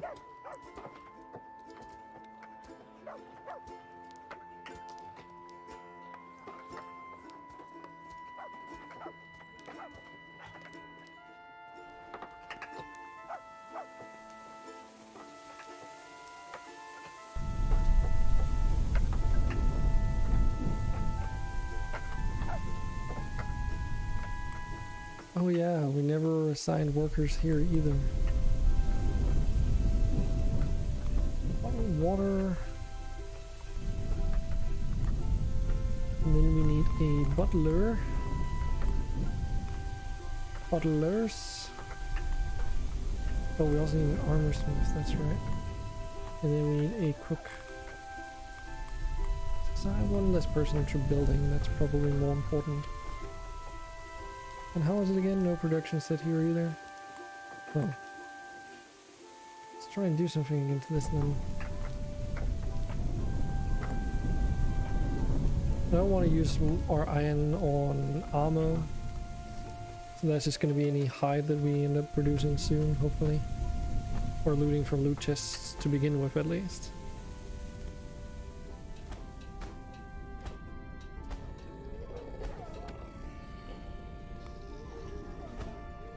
And see, here's the thing. When they plop down the plans for like a graveyard, it starts at 0 out of 0 hit points. At which this stage you cannot destroy them. They do need to start building the damn things. How'd you cut yourself? Oh hey, Seven Psych. Good to see you there. I almost didn't notice you. Sorry if I didn't respond immediately. It's been a bit quiet today. So how are you doing anyway? I was shaving and I placed my electric shaver on an unstable surface, which made it fall down to the bathroom floor, and as a result it came apart. Now it didn't break, from what I can tell, nothing's broken on it, but it did basically fall apart so that all the components were lying in as like individual pieces. So that being one of those components being the razor blade, just forcibly disassembled, I guess you could say that. And my brain immediately went, well, that razor blade thing, which is just a bunch of circular like blades set in a row, is gonna cut me if I try and press it back down, because I was like inspecting the pieces and noticed, okay, there was a click-in system so that you could technically also remove them eventually if you needed to. But I immediately realized, okay, I mean, these are razor blades. I can't just press it back down, because the only place you can really hold on to are the, you know, the outer sides of where the razor blades are like stacked. So there's like a plastic frame. But that was really handy to work with. And I cut this finger and this finger because I tried to do it the dumb way first. And it slipped and it cut into like my finger in 2 places and started bleeding all over the place. Still trying, and I still didn't manage to assemble it either. So what I ended up doing, which I honestly just should have done to begin with, was to use like a towel as support so that I could grab the razor blades around the towel for protection. And then, because you had to actually press pretty firmly down on it too, which I realized, so I should just have done that from the start. And it went back pretty easily and is working still. But yeah, so that's basically how I cut myself.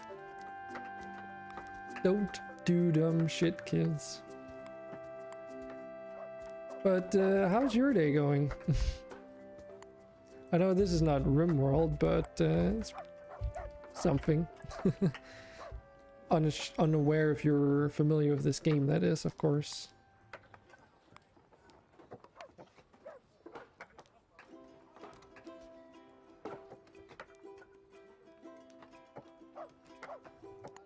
Let's get some upgrades in. I'm exhausted, been up for 26 hours just trying to stay up long enough that you sleep through the night. Okay, why have you been up for that long? What have you been doing? Surely not video games.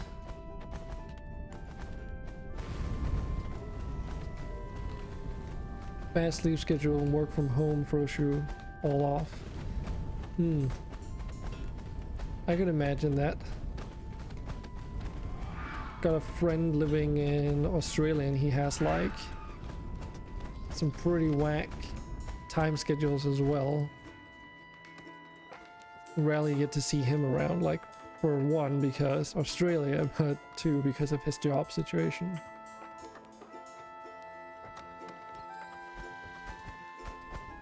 It's kind of similar when you're unemployed. I also sometimes get like these bad situations where you just can't sleep. But that's because you don't have a sleep schedule when you're unemployed, which is about just as dangerous.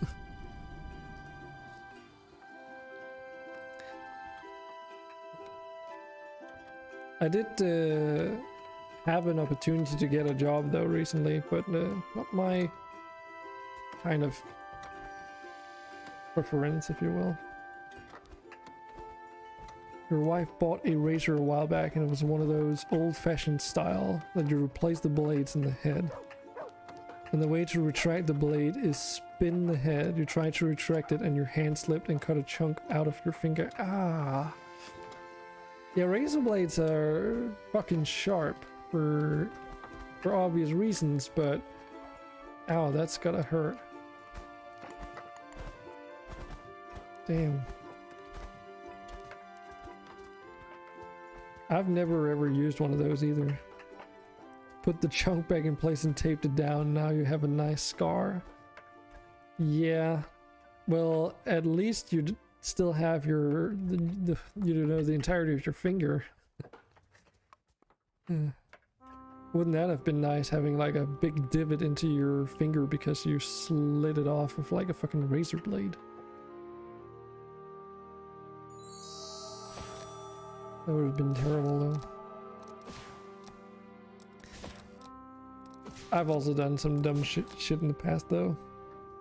Yeah, they cut so nice and clean.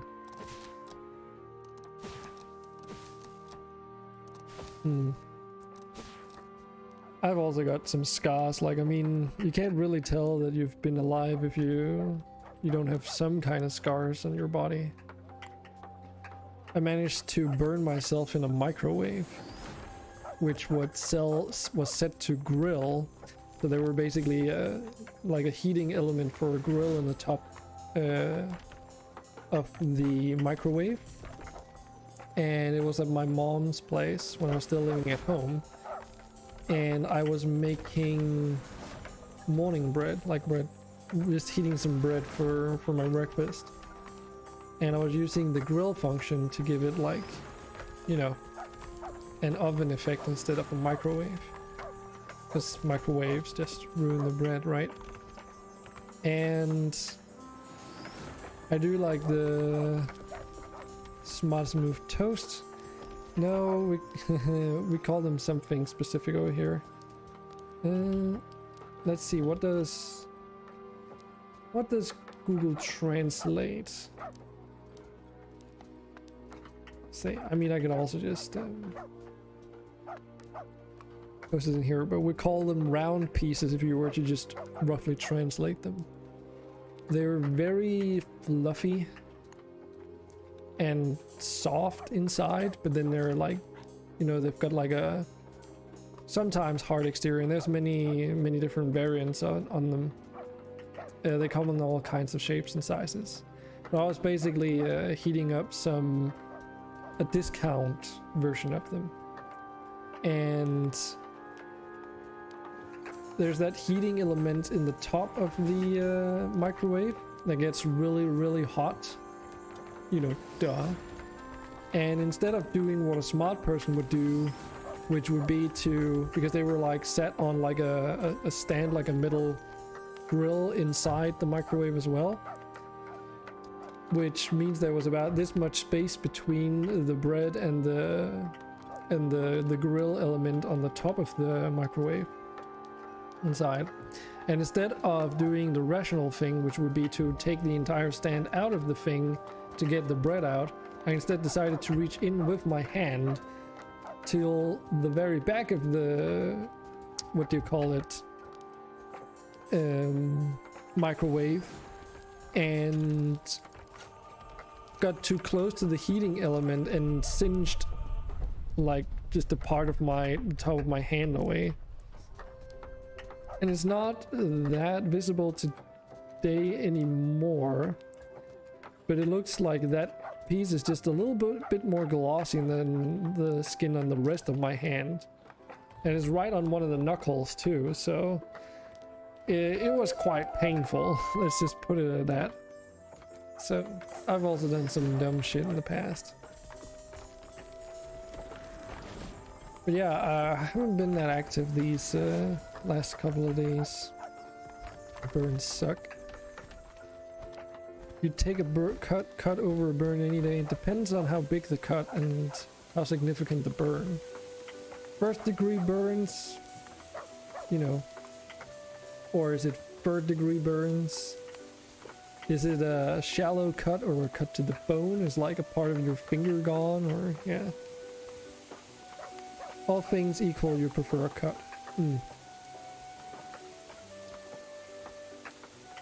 I guess, I mean, a burn would be more damaging, right? Because it's harder to heal a burn injury. But if it's like a cut, it's more likely to just heal back up again. But it's also like still very relative even if it's equal, because how would you make something equal in that sense? Because it's like, okay, what happens when you scale it up? Is it like comparing your entire arm permanently being scarred for life, looking like a raisin but still being maybe functional, or your entire arm being cut off, you know? I mean, it's still comparing a burn to a cut at that point, but just a way more severe form. Feels ominous. What is going on? Again? We already had a blood moon. What the fuck? Oh well. But yeah, I've not been home for like 3 days last week, and I've not been so active on Twitch, so it's been very quiet in here. Actually, Seven Psych, have you been much around Twitch these last 2 weeks? Because I assume you're still looking for people playing RimWorld, but it seems to me that it's not necessarily quieted down so much, but I don't know, it seems like there's way fewer people hanging out watching RimWorld these days.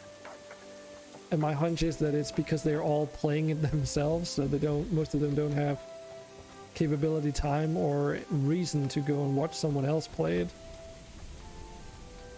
Maybe all playing, yeah. Because that's at least what I think it might be. Because I was streaming a little bit of 1.3 like some weeks ago, but hardly anyone showed up that day. Even regulars like Andre and Sephiroth, I haven't seen those in like weeks at this point. So my guess is that they're just busy with other things. Watching less RimWorld, playing more Escape from Tarkov, and playing the new RimWorld expansion. Yeah, that's kind of what I expect everyone to sort of be doing, because like it's brand new content. So how I would see it myself if I were a viewer is that I would rather like make my own impressions first before getting someone else's impressions on like new content like that. But you know, I'm not everyone, so. And with Tarkov, you just leave a stream muted playing on your second monitor. You've been missing all your regular streams. Yeah, I think that seems to be the case for most people. I've been like, I don't know if you can say spying, but I've been trying to like get a little bit of a feel for it by taking a look at how it's like in other, you know, streamers' chats. And it's like strange, right? Because there's some few streamers that are streaming RimWorld that I have never seen before, and they just have like, you know, hundreds of viewers, which, you know, I'm not trying to compare myself to them, but like where were they a month ago, basically? And then there's the people that have been streaming RimWorld for quite a while, and streaming generally for quite a while, that seem to have about the same numbers. And then there's like me, who've been streaming for, you know, barely a little bit over a month. And like everyone's just been doing other things than hang out in my streams. It's kind of demotivating to some places, but to be fair, I also haven't had the best of time to actually stream in the first place, so my perception on it is also a little bit skewed. I did get some interesting statistics yesterday though, streaming related. I got like an email from Restream that talked about some statistics on how I did for the last month. And it doesn't really make any sense. To summarize, it basically says something along the lines that I streamed for more days, like I had more frequent individual, like quantitative wise, streams than 87%, I think it was, of everyone else using Restream. So obviously not everyone streaming, but just everyone streaming through their platform. But here's the weird thing. At the same time, I had streamed for less hours than was it 1%?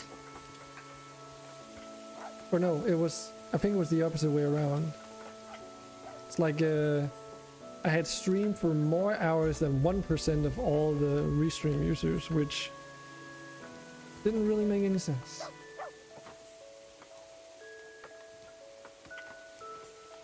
Nah, 7 Psychics, it's not because of that. It's just because I've been busy. It's been a bit of a mix of things, which I can get into in a bit. Where was this? Restream, there it is. So yeah, total stream count 14. You were more active than 87% of Restream users. And then total time streamed is 80 hours and 35 minutes. And yeah, here it says you streamed for more than 1% of Restream users, which means then that little less than 99% of all other streamers streamed for more than 80 hours, basically, throughout the duration of July. But they also, for the most part on average, streamed less than 14 sessions, which if you do the math means that they would need to have like some 24-hour streams like multiple times during that month for that statistic to make sense. Yeah, exactly. And it's not even like, you know, 5%, no, it's 1%, which is just insane. Doesn't make any sense. And there's one more statistic. Maximum stream duration, which goes together with the other one. Like the longest stream I did for that month was 11 hours and 22 minutes. And even there it says this stream was longer than 1% of other Restream users, which means that, you know, on average, no, actually that statistics is a little bit bad to, yeah, that one's terrible because all it would take is for everyone else to stream for like 1 minute longer on one of their streams, I suppose. But the other one is still pretty telling. Yeah, statistics are fun like that. But yeah, it does make sense because it doesn't necessarily mean that everyone streamed for like 24 hours average. But for that other second statistic there, it could just mean that the majority of people were streaming for like maybe 12 hours. But still, that doesn't coincide with what I think most streamers do. Like, it just seems so insane to me. Or maybe they just never shut down their stream. Maybe that's a thing too. I honestly don't know. Because 80 hours to me sounds like a lot of hours. And I mean, I'm unemployed, and that's the only reason I can even pull those numbers. And yes, I could be pulling higher amounts, but I don't see any reason to. Because it wouldn't necessarily provide with better content. But yeah, like last week, I was supposed to only be away Monday. And I ended up being away Monday, Tuesday, and Wednesday until the late evening. So yeah. Feel like most streamers put up 2 hours of random game they're playing maybe a couple times a week. Yeah, that's also what, you know, you should be able to do and still have like a functioning like stream and audience that drops by. Granted, remember, Restream is like, it's a platform you stream through to other services, so it basically, my stream goes from my Streamlabs OBS to Restream as like a one-way connection, and then Restream does exactly that, restreams it out to Twitch, Facebook, and YouTube, and where else I can have it set up, so that way I don't need to like spread my internet connection thin and processing power and what else in order to like get the stream out to more people basically. I mean, I'll always be focused on Twitch as the main place where I'll be hanging out, simply because that's kind of what you need to do if you're using TTK for RimWorld, for instance. And I mean, it's also where most of the people come from anyways, of everyone who's been coming to my stream, so. Problem is, Twitch doesn't have a programming schedule they cater to you based on your follows. Twitch could probably improve viewership across a wider group if they try to organize viewers' time for them. It's a good question. Bit unsure on that one. I mean, Twitch just doesn't have discoverability as far as I know, and have looked like heard a billion times over. So, you know, if you're a small streamer, you just don't get recommended to people. And because you don't have ads running on your thing either, it's like really hard to get started if you're only on Twitch. Lots of streamers have set days. Why Twitch doesn't have a space for sharing that is beyond me. Or you mean like why they're not utilizing that in terms of their recommendations? Yeah, that's true. I mean, even for my stream, like I've got that panel down on my stream, but you'd still have to go to my stream in the first place in order to see when the next stream is. And then you personally would have to set like a calendar. I mean, who wants to do that, you know? That being said though, I do stream every weekend, so my schedule is pretty... Well, even then, like, I don't always stream each weekend. Sometimes, like last weekend, I had to cancel some things in favor of, like, other stuff. But yeah. This is who you follow and the times they're usually active. So basically, like, almost like a TV program, like, what would you call it? Yeah, I guess just TV program to show what's, like, going to be on later today. Hey, I love that. Did I read that correctly? How are you? And welcome to the chat. Very quiet today, but good to have you here. Don't think I've seen you before. People can see what you say. You're so happy now. What do you mean? Sounds like you've been having some issues. Communication.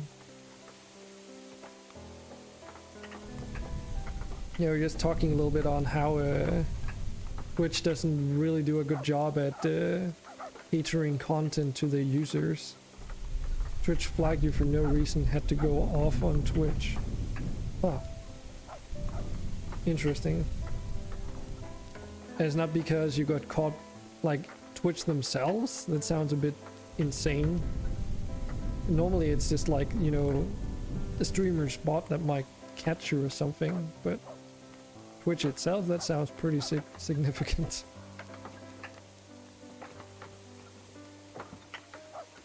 But we've been here before, it's just been for a long time.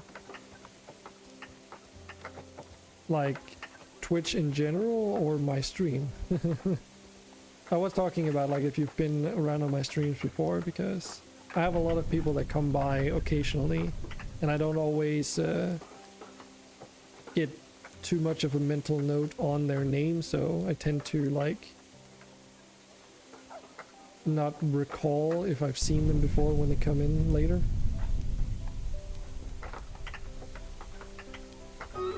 Oh, so you and Seven Psych know each other? There was a mod for someone who got banned and you were completely chat muted for all chats. What, because they were banned? Or was that unrelated? Just making some notes here. Oh, okay. Well, you never know. We do have some Streamraiders too. Let's see how that goes. Probably not as good as I was hoping. Yeah. I'm still alone in here. Like, this is how quiet it's been ever since I've had to go and do some errands outside of streaming. It's like crazy. If I went like 2 weeks back, we would have been like 30, 50 people in here or something. And now there's just no one. But if you guys want to join in, I am running Streamraiders on the side, so can apparently use your help. But that's of course up to you guys. I'll keep it running though in case some people do end up showing up for it. Cause it's just gonna get there's just 2 enemies left. Oh, this is funny. It's pretty funny to me.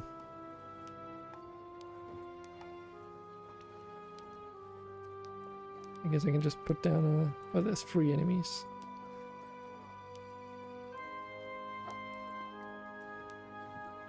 TBH, I just see today's chats, but you have been following since 6/20/15. Oh.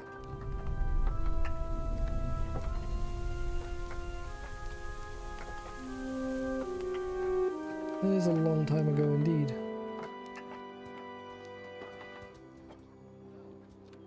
Well, welcome back anyways. So you were you here for RimWorld back then when you first came in?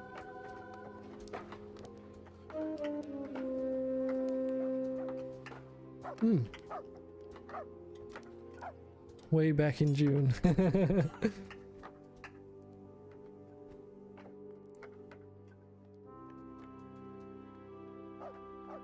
Time goes by fast.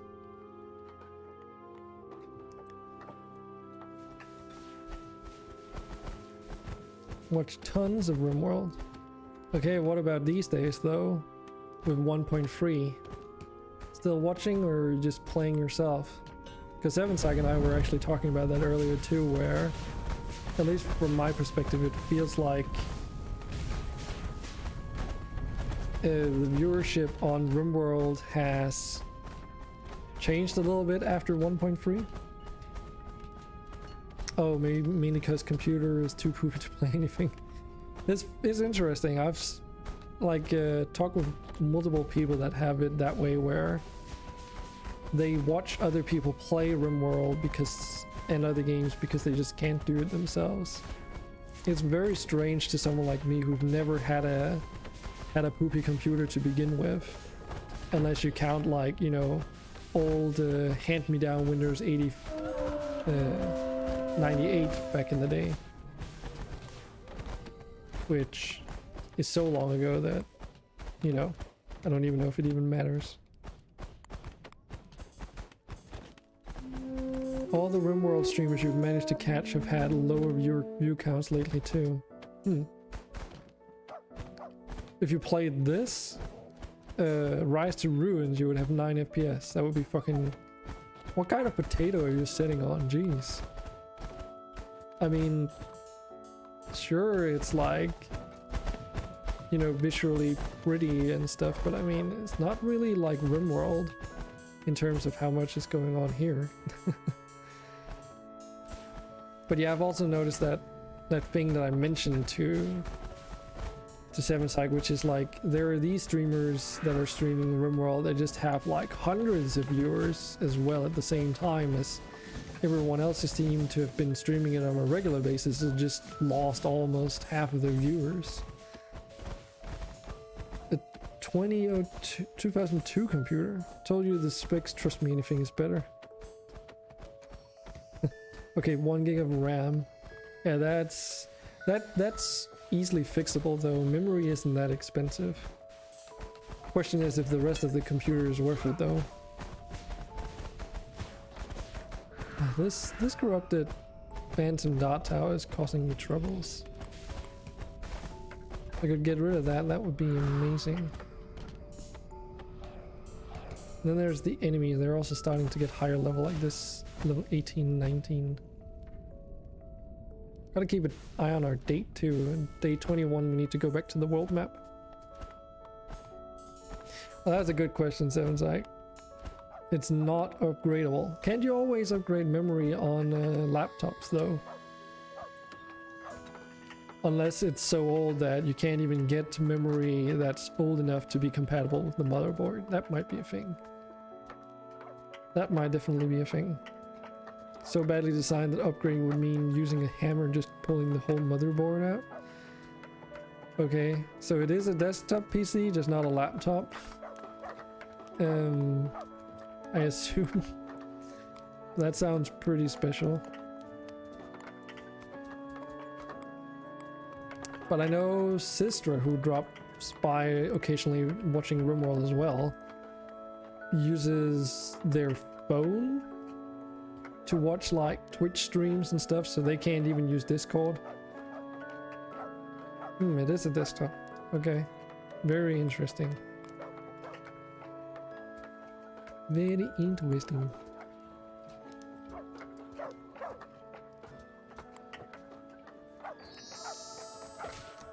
It's like the first time I got my PC upgraded from Windows 98. What was I even using XP? I think I was. It was back in the good old days when Oblivion was brand spanking new, and I was a little teenager wanting to really play that at high quality, because it was laggy as shit. And I remember getting my first slide compatible graphic cards, but I could only buy one at a time. Good old days. Anyone who ever owned a 2002 computer or older would know that specs can't be upgraded. 2005 was when they could be. I mean, when did I buy my case? My case is like ancient at this point. But when I bought my first computer, that was a HP Pavilion Media Center, which had like okay-ish stats. Not a good graphics card, but the rest was pretty okay. And space. I mean, you know, I also didn't have a case back then. And then I ended up buying those Sly graphic card setup thingies. But as I said, I could only buy one at a time. And by the time I ended up buying the second GPU for the Sly feature, the model of the graphics card had changed.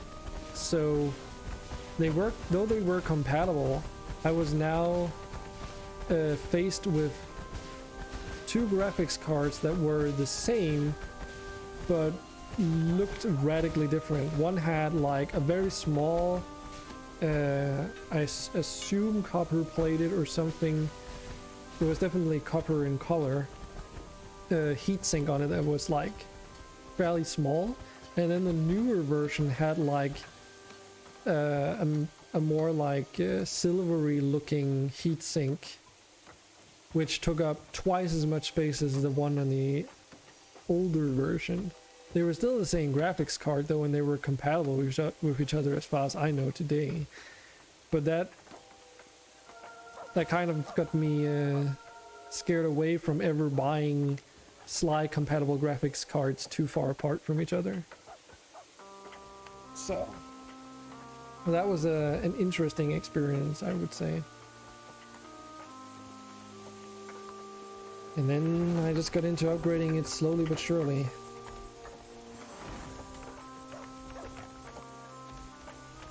Got like a see if we can find it.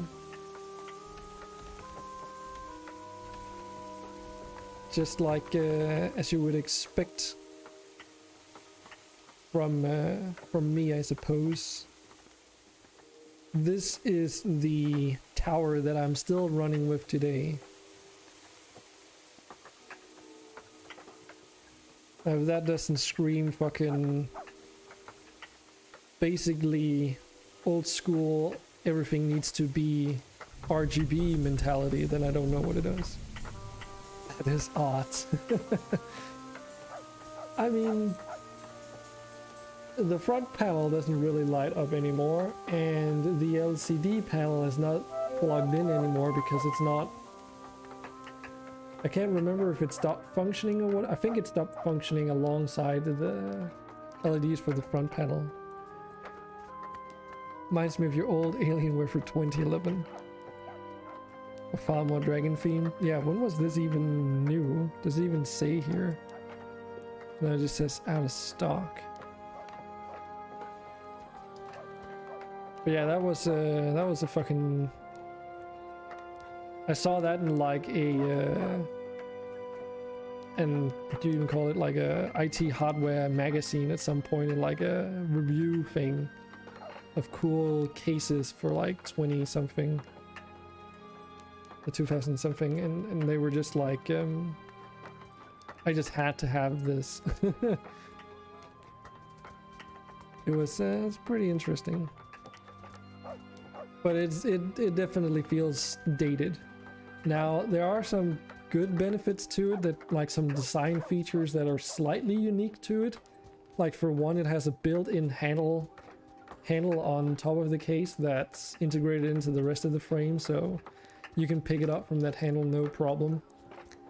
They use that feature a lot when moving it around between places for LAN parties and that kind of stuff. But yeah, back when all their case windows were small and plastic, not like today where you get sheets of plexiglass on all sides. Yeah, I mean, I can't even see through it because it's on my left hand side, so the middle panel is to my side. It does mean that I don't get fucking annoyed by the RGB lighting going crazy in there though. But, you know,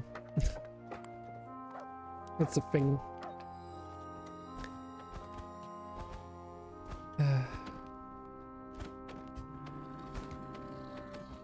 But I don't know if it's straight up plastic, the panel though. Probably is. Can we get rid of these suckers?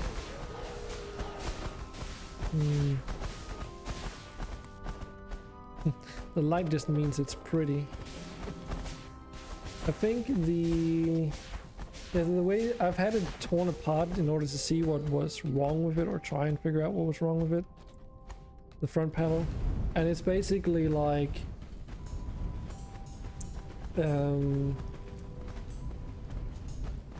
a white plastics covered, like, I don't even know what you want to call, like almost tape-like in texture, which is like glued onto like a magnetic plate, because the front panel is like magnetically sealed, like as a is magnetized. And then on top of that you have the like the blue plastic or whatever the fuck it is, which is then an insert to the metal plate in front. And then that all comes together, so it's not a blue LED, it's just a white light emitting LED, which is on the back, and those just gave out eventually. And then the blue color of the plexiglass is what gives the color, or just regular plastic or whatever the heck it is. Not really like that matters too much.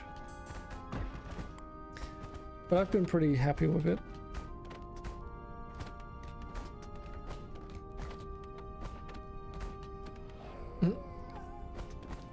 Iron is pretty heavy though. Only plastic is on the front. Only one way to find out if it's telluride. I mean, if it's magnetic. Because I know my case is all aluminium on the inside. So it's aluminium framed everything. Which still makes it pretty heavy. And then some of the accents, like for instance on the handle, there's a some kind of metallic bar, which is probably also aluminium, inside the plastic handle. And then, you know, the plastic is just there to give it a better grip and shaping. But yeah, I'm pretty happy with it. It served its purpose for how old it is. But you can definitely feel that it's old at this stage. I mean, fuck, man, it's got like, it still has room for floppy drives. Like, it still has slits in front for where the floppy drives were supposed to be mounted, if I remember correctly. You could mount those instead of the hard drives, where those are located. It's also so old, there's no SSD mounting brackets or anything, so my SSD is just like sitting on a shelf in there, which is like a shelf that separates the lower half where the hard drives are located to the top section where the disk drives can be placed. It's iron, it's magnetic. That's gonna be heavy then. As long as it's not steel, you know, everything, it could always be worse. Damn, this corruption is just getting fucking its ass kicked. There's not much left of them on the map. They only have this slight area in the bottom here, and then they're gone for goods. But my friends, whenever we talk about it, have like sort of joked around with like, when are you gonna get a new case and stuff? And every time I'm like, well, are you paying? I didn't know you were paying.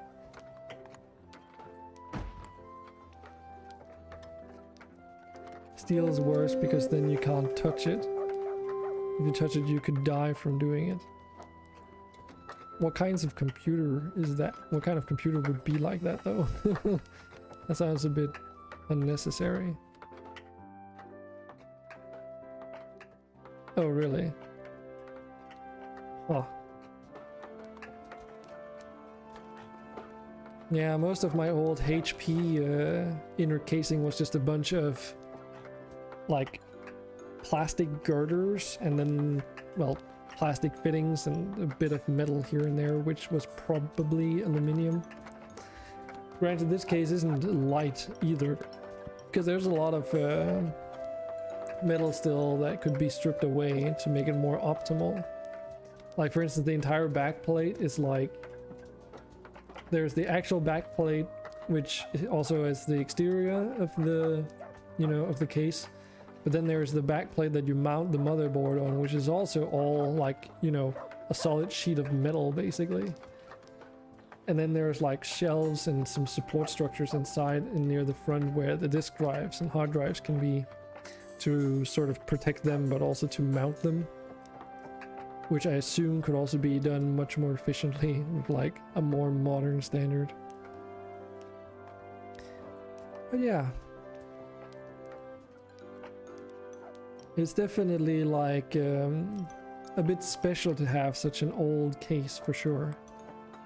It's like if I wanted to upgrade my graphics card, it's not allowed to be any bigger than it already is because it just wouldn't fit. I mean, already I can't fit a hard drive in there extra because of the GPU being so fucking massive. But so is life. What about you, 7Sag? You've got like an interesting PC?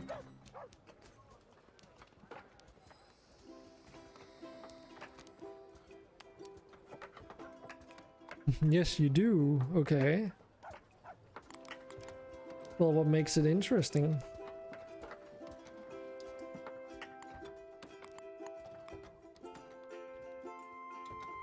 It's just nice. Okay. It's just, is it on the expensive side?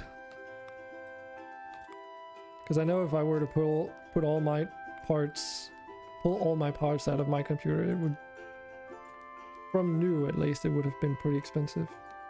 2080 Ti, 9700K. Yeah, what is mine again? Was it 9600K? It says on my Twitch. Can't remember. Oh shit. I forgot I had a multi-clicker thing on, so I can't check right now. I can't press the key C without starting my multi-clicker. So writing in Twitch is a little bit difficult. Oh, actually, maybe it's gonna... There we go. Come up as a suggested thing.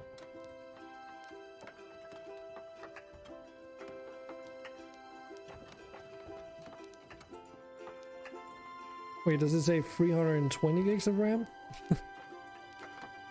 Or did I just...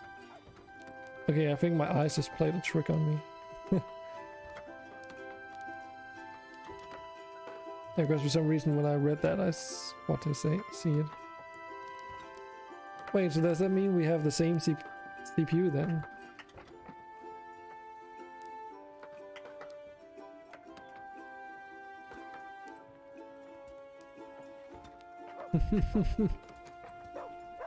Yeah, that's like one of the newest parts in my computer at least.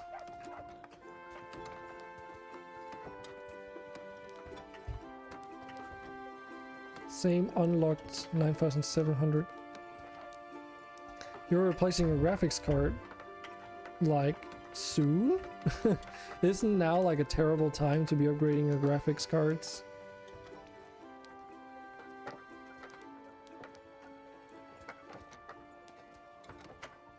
Right, but is it like even a good time to do a GPU upgrade at the moment? From what I've been hearing, the market's just super volatile right now because of various reasons. Though, what was it someone said on the Discord the other day? Someone was talking about like there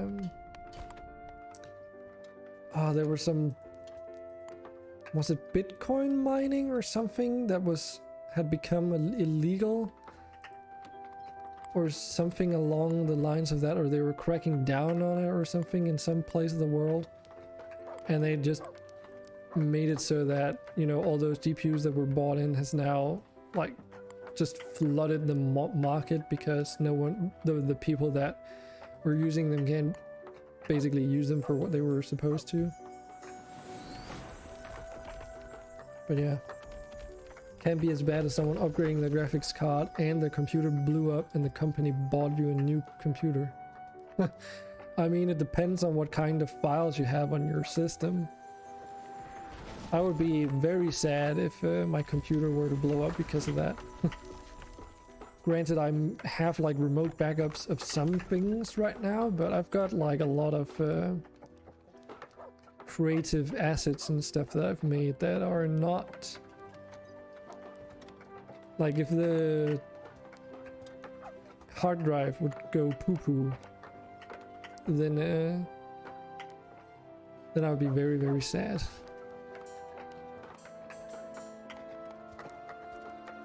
So you'll sell your 2080 Ti on pretty much the same cost you bought it for 1.5 years ago.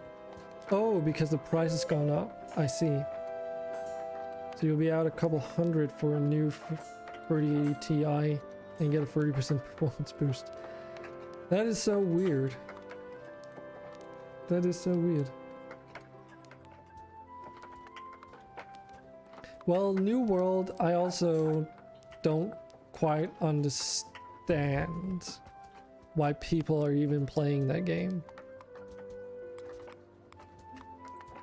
I watched a YouTube video of someone who had played in like earlier alpha stages of the game, and he was comparing the beta to the alpha, and the overall user experience, and it just wasn't good. MMO starvation. Fair point. Fair point. But you could also just not play an MMO, I suppose. And for those that are into the whole MMO thing, I guess Final Fantasy 14 is popular all of a sudden for some reason. And otherwise you could go and play classic WoW. Could also just play retail, of course, but yeah.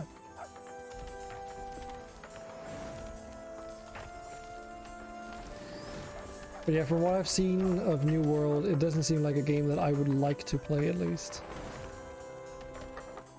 Because who was it who's the publisher or developer? Was it Amazon's new game studio thingy? Was that who it was again?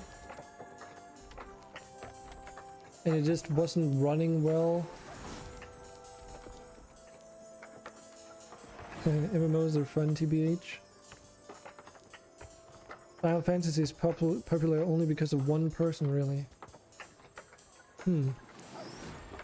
I heard that and saw that Asmongold is playing it, and who else?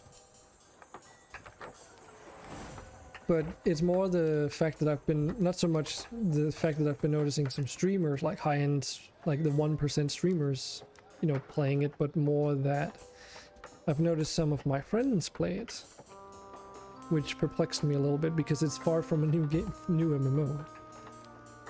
So Asmongold quit WoW and went to Final Fantasy and boomed hard. Interesting. Wasn't your cup of tea, Seven Sag. Enjoy the action RPG style New World uses for combat. You can burn 100 hours of your life on that game, it'll be worth the 40 bucks. True, I mean, if you have a good time doing it, then sure. From what I could see, though, from the gameplay, it didn't seem to me that enticing. Like, as an MMO, you might as well just play something like Genshin Impact.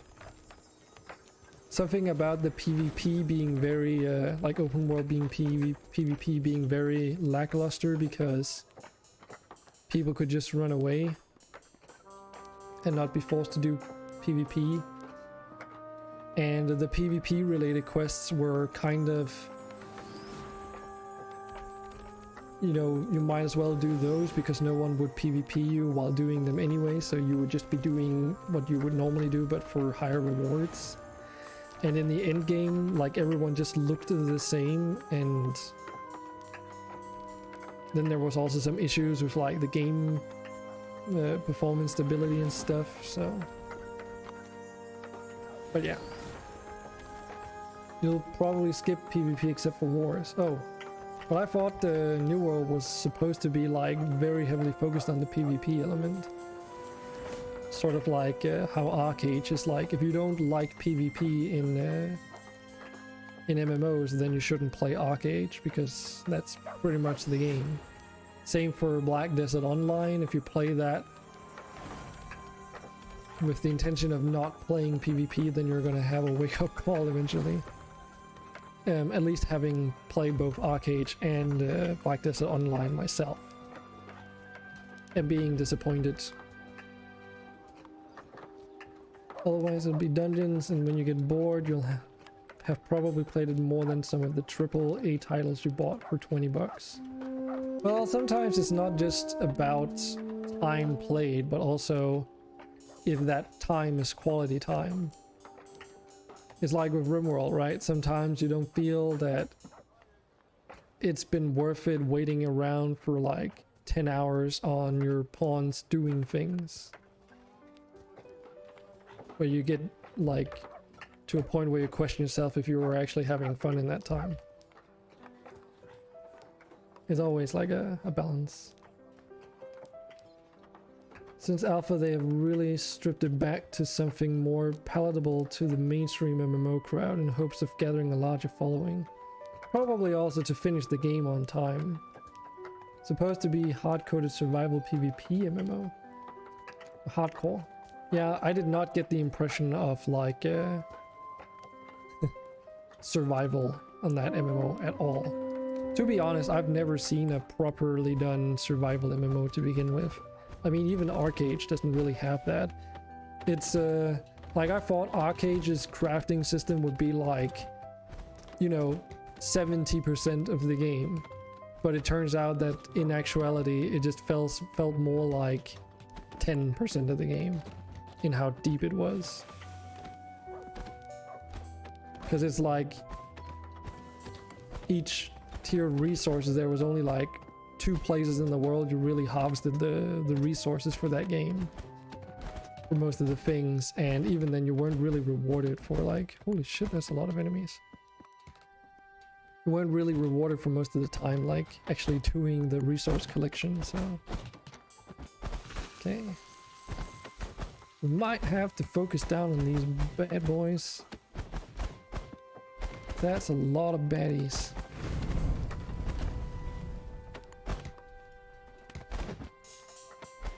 Well, the good thing is that we can just sacrifice them and repair the damage on these buildings if they get to a critical state, but yeah.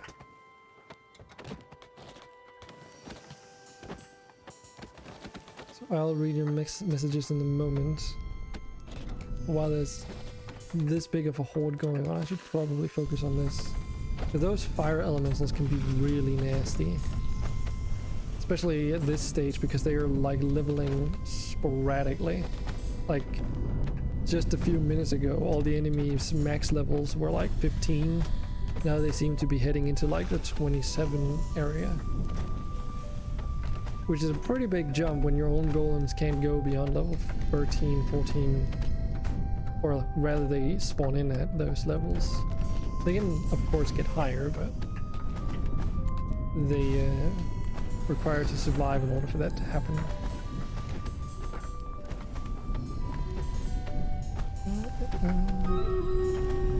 Streamraiders is telling me that we should go over there and check out what's going on.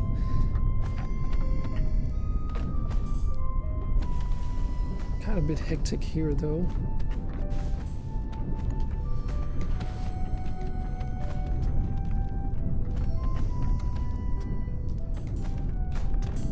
So hard to call. I think the golems are doing an okay job on these enemies, but I mean, they keep coming in with more and more in this conga line of enemies. They're all coming from these remaining structures down here, which like this is the remaining force of the entire corruption on the map.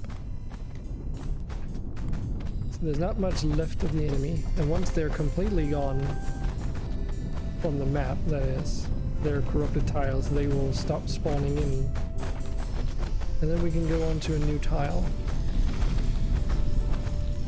But yeah, just to be a bit patient with me. Actually, let's just put a pause on this and go to Streamraiders, and I can see your messages. It's still just me in here anyway. Oh well. Wait, what? Oh yeah, starting spell. Derp. So let's see how this goes. So what are you saying? It's fine, 7 Psych. You'll get another chance if you're hanging out. So let's see.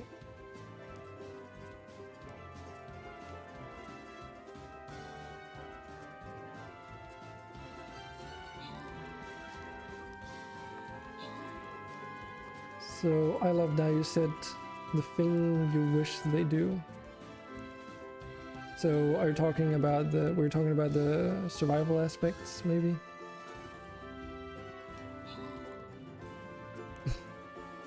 And as you say, 7 Side, you play Escape from Tarkov, which is a very hardcore game. I agree.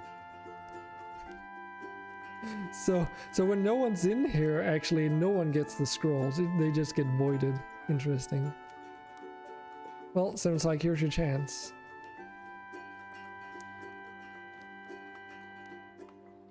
And it should be pretty easy because now there's like barely any enemies because all by myself.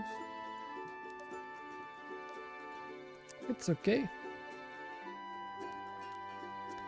And then what do you say? Is an MMO with ships like pirates and stuff. Something like that hasn't been made in forever.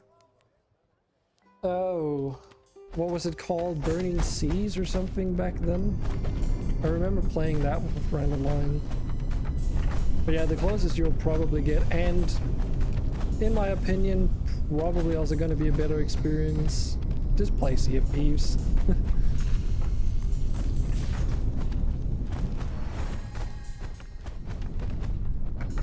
Either that or just there's a billion like single player games that you could go and play now. What's that game called again? King of the Seas? It's a like newer take on a Sid Meier's Pirates-like experience, but more to the tune of like an older Warcraft 3 map where you were sort of like in League of Legends. Two factions fighting each other, and then had like a map where you could buy a ship, upgrades, and get new ships and all kinds of stuff. That was like hella fun. And you could even defect your own faction to join the third faction and become the only pirate, and then you would be like everyone against you. It's a pretty freaky game mode or map. You just want Ultima Online, but with today's technology, not 1997. Well, the problem is that if you want something from back then to today's standards, it's gonna take like, you know, 10 times as much of a budget and development team, and if not time, to make something on those like massive scales to the quality that you would be expecting. Unless you literally want it to be like a simplified game, but just basically like, you know, you can go back and play RuneScape Classic, right? That still works, for instance, but then you could also go and play like newer RuneScape, which is this kind of just like very much the same game, but you know, updated graphics and a different modern take on some of the inner mechanics, if you will. I'm getting so much essence from sacrificing all these enemies that, you know, we can repair them faster than they get damaged. No problem. It doesn't matter that whenever you sacrifice an enemy, they get like damaged. Because we can just negate that by repairing it with the same essence that we get from sacrificing enemies in the first place. This game. It's got like some weird metas to it, in my opinion. Still a good game though. Speaking of this game though, have any of you actually played it before? I don't think I've asked you this, or if I have, that we actually talked about it yet. Is that a ghost? That is a ghost. Should be a resurrection spell somewhere. There it is. First time seeing it. Oh wow, so you haven't even seen this game before? Oh boy. You must be like, I'm not necessarily hella confused, but have a lot of questions then.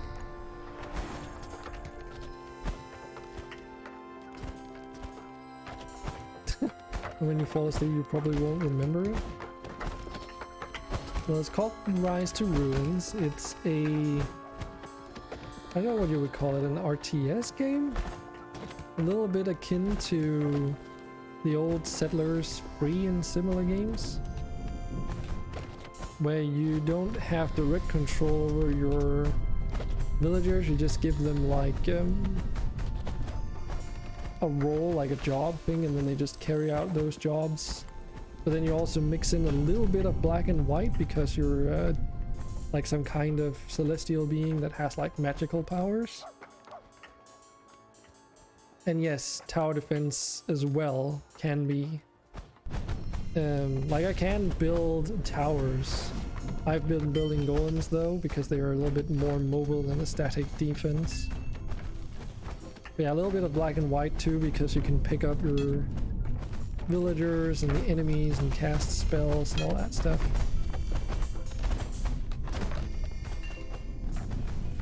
And also you can only affect like pick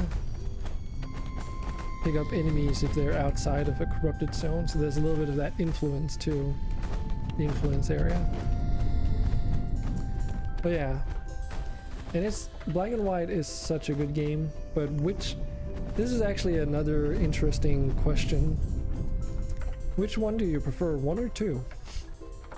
Because I've heard a lot of mixed opinions on this in the past.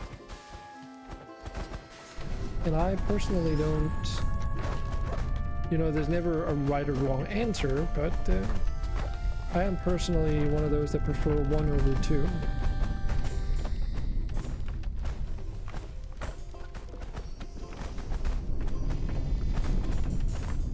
OG. Is that what you're meant to mean by OG? So the first one.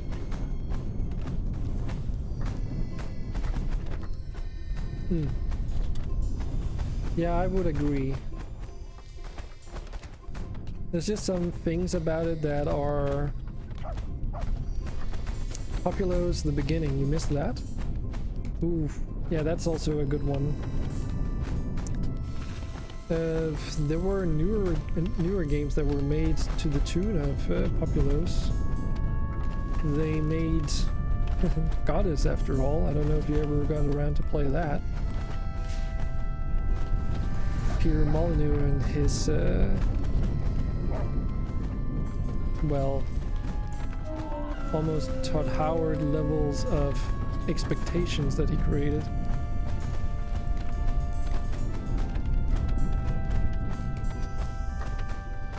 I don't think I ever ended up playing Populos the beginning to the end. The hype man himself. Yeah. It was a bit of a train wreck, wasn't it? So many fucking enemies. Jeez.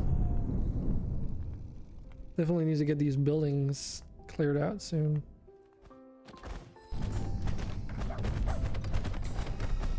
But yeah, speaking of God-related games too, I bought a God-related game yesterday actually. What the hell was it called again? Haven't gotten to play it yet.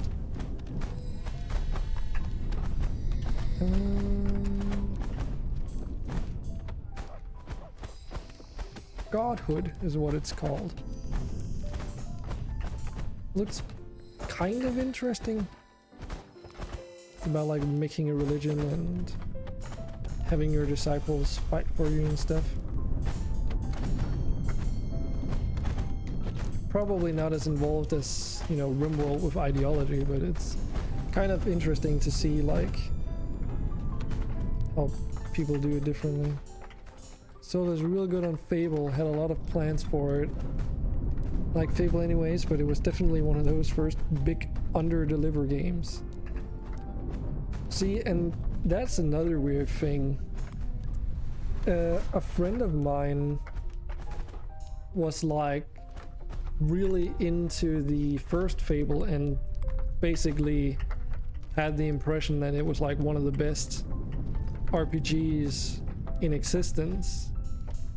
Mind, this is a time where Fable 3 was a thing, if I remember correctly. Like Fable 3 is brand new, and I get into talks with him about it. Like, never played any of the Fable games, and I end up talking to him about Fable 3 because he hadn't played that yet, and he was curious to hear if it was anything like as good as Fable 1. And the more things that I just talked about, it was just like, oh well, so you can't do this in Fable 3, and you can't do this in Fable 3, and you also can't do this in Fable 3. So his conclusion was basically why, like, where did all the features from the first game go when they made the third game? Not even thinking about the second one. See, I've never played Fable 2, so I can't tell. I'm pretty sure he talked about Fable 1 though, but it's so long ago that he might even have talked about Fable 2 and I just didn't know. Is anyone's guess. But yeah, they had like a lot of common like themes with the Black and White series.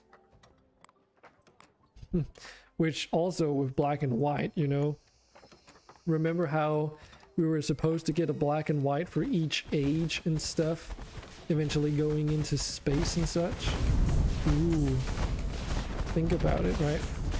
And I remember like Peter Molyneux talking about that stuff in the past, where the idea was that, oh, as we like make the you know, next installments of Black and White, and eventually we move up in technology, people are gonna become, you know, harder and harder to impress, because yeah, you can fire you know, a fireball out of your hand out of nothingness, but we can make nuclear bombs, is like one of the things that I remember him talking about.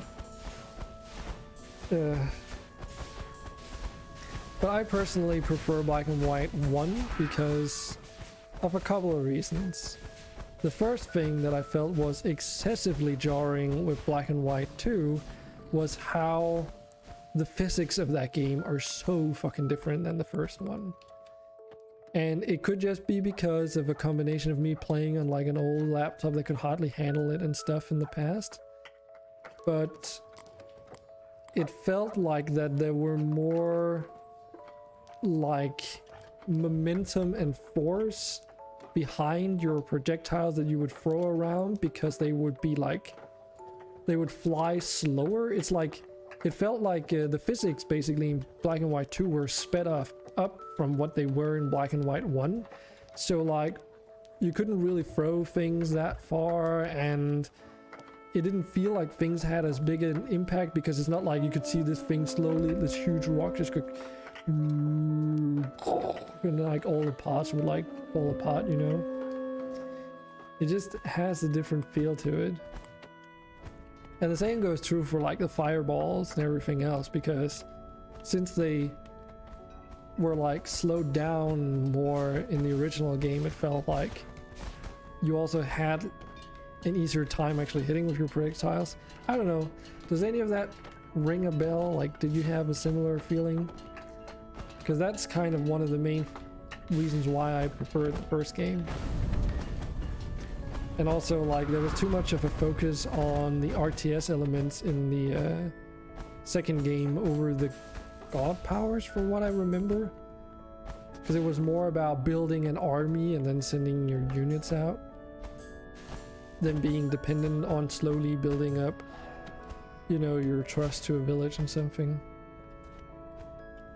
Everything about the first one felt better. Kinda. I mean, the build system in the sequel had some things going for it, because it not being like fully reliant on in-world UI, essentially. Because there were no build UI in the first game. It was all dependent on like pre-existing structures, right? Where you put down the scaffolding, and then you had to be very patient and diligent when placing your buildings because of how it worked. And you had more options to build like a city according to like your playstyle too, which was nice. But it was definitely more of like an RTS than like a physics simulation mess around with god powers kind of game. If that makes any sense. I just hope that we'll get something to like the same scale as a Black and White in the future again. Because we've gotten a lot of different flavors of god games these last years. And now you can see even RimWorld is getting into religious stuff, which is actually pretty interesting to me, because though religious games have always been a thing, it doesn't strike me as like religion has been present in video games, don't get me wrong. I mean, just look at Assassin's Creed, for instance. But more the fact that it's like a game centered around religion is like not something that you've seen as much as like the whole mechanic being, I mean, we've had Populos in Black and White, but they were made by the same, you know, game development studios essentially. And we've also had Dungeon Keeper, which wasn't really religion, but it still had like that whole, you know, it's good to be bad, the tagline, right?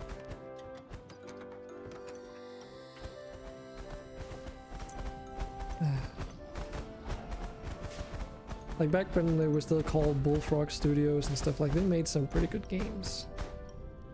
But those times are long gone. And we've got some, like these days we've got some Dungeon Keeper clones, or I guess modern iterations of it, like War for the Overworld, and to some degree also the Dungeons series. Yeah, where Bad was just being a murderer's ass. Don't remember it adding much to the game. Well, it's more like the themes of the game that were different, I suppose. True, it didn't tell as... I mean, it was kind of like a bit of an experimental thing, I guess, back then too. So they were probably also being a little bit careful with how far they could go.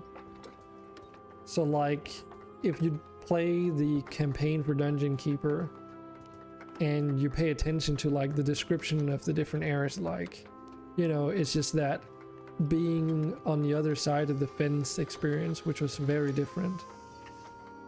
But then in newer times we got the Overlord franchise, and those games definitely made something pretty cool with the whole being the bad guy thing, which if you haven't played those games, I can highly recommend it. It's got a really good storytelling and just great humor, and even some familiar voices, like the voice actor for the Angel in Black and White is your, what's it called, advisor, is one of the minions. See, and that's where Fable 2 felt right, being bad felt good.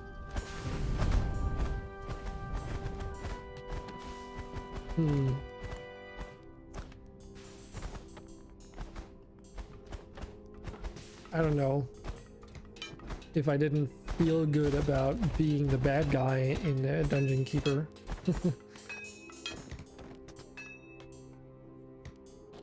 Or was at least humorous.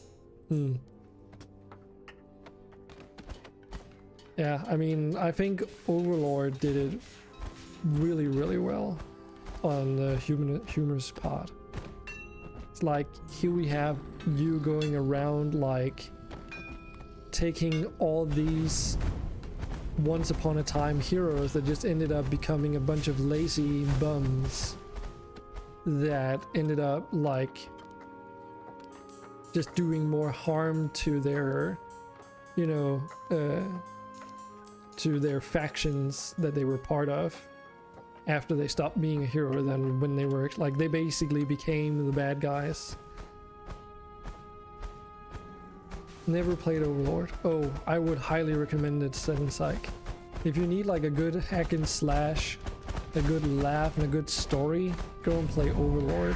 You can pick it up for really cheap during Steam's sales, especially the first game, and it's just a good time. I've played it a couple times like over just because of the story being so good. Not wanting to overhype it for you though, but yeah, highly recommended. And as I said, your advisor's the same voice actor they use for the Angel character from Black and White, so they know what they were doing. There's not much corruption left. Oh, it's day 21, which means $5, yeah, probably end up playing it. Yeah. Okay, so we'll have to go and do something real quick because it's the 21st day, which means there's a new goal out on the world map. And you have maybe not even seen this yet, Seven Psych. But this is like the main game mode for this game, which is this world map. So originally when you start, you choose like a location that you want to start out in, and they're all like slightly different. Some of them even have like different biome features, I suppose. And this might be a little bit overwhelming, but on the left hand side, as the days, the more days you survive, the more of these goal blocks you sort of unlock. And I can't remember which day it was. I think it was the 14th day. We unlocked a goal where we needed to stockpile a total of 260 water bottles, which we did, so we can now get this. And that's going to award us with 200 god experience, as well as a perk, a permanent passive perk that's going to increase the ballista tower's fire rate by 2%. And then once we've survived for an additional 10 days from now, we get another goal, which is why we needed to get out here, because we just unlocked this goal by it being the 21st day, where now we gotta throw 130 zombies into a Cullis Gate on Enchanted Shorelines, which is this map. As time progresses, there's also this bar, or as you play, this bar also progresses. Each time it goes up, you're granted a perks chest on top of everything else. And god experience is what you use to open these chests. So let's open this one, which is actually a pretty good one. Good quality. 3 different perks. Flame spell cost reduction. Oh, that's really useful because I use that spell a lot. And then a cooldown reduction. Okay. And now here's what's really cool. Say if we were to get overrun on this map and had to completely doom the world, as you say, and start over. All these perks that I have on the right hand side, they carry over into you starting over on the map again. So every time like you would be to start over, you would still have like a New Game Plus mechanic. Yeah, basically. New Game Plus. Which is really cool because there's a fuck ton of perks and some of them are really wacky. Like, there's one here that just increases the amount of people that can live in your houses permanently. There are some that increase range on your different towers.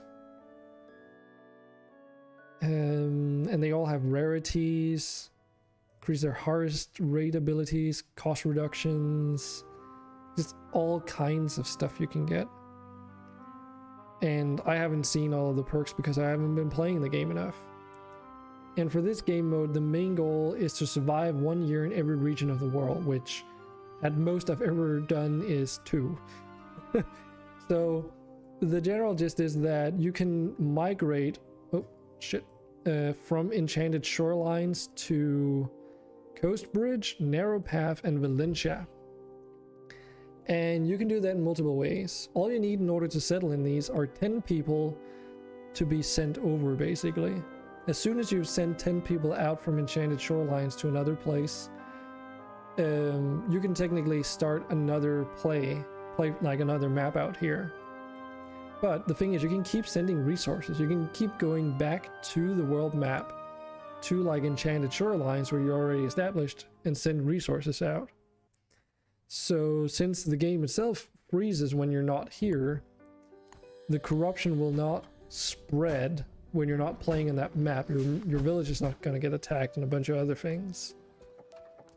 Now, with all that being said, you could probably see now why it's very, very strong to clear out the corruption on the very first map. Because if you do that, you can basically use that as an indefinite safe haven to send resources and people out from.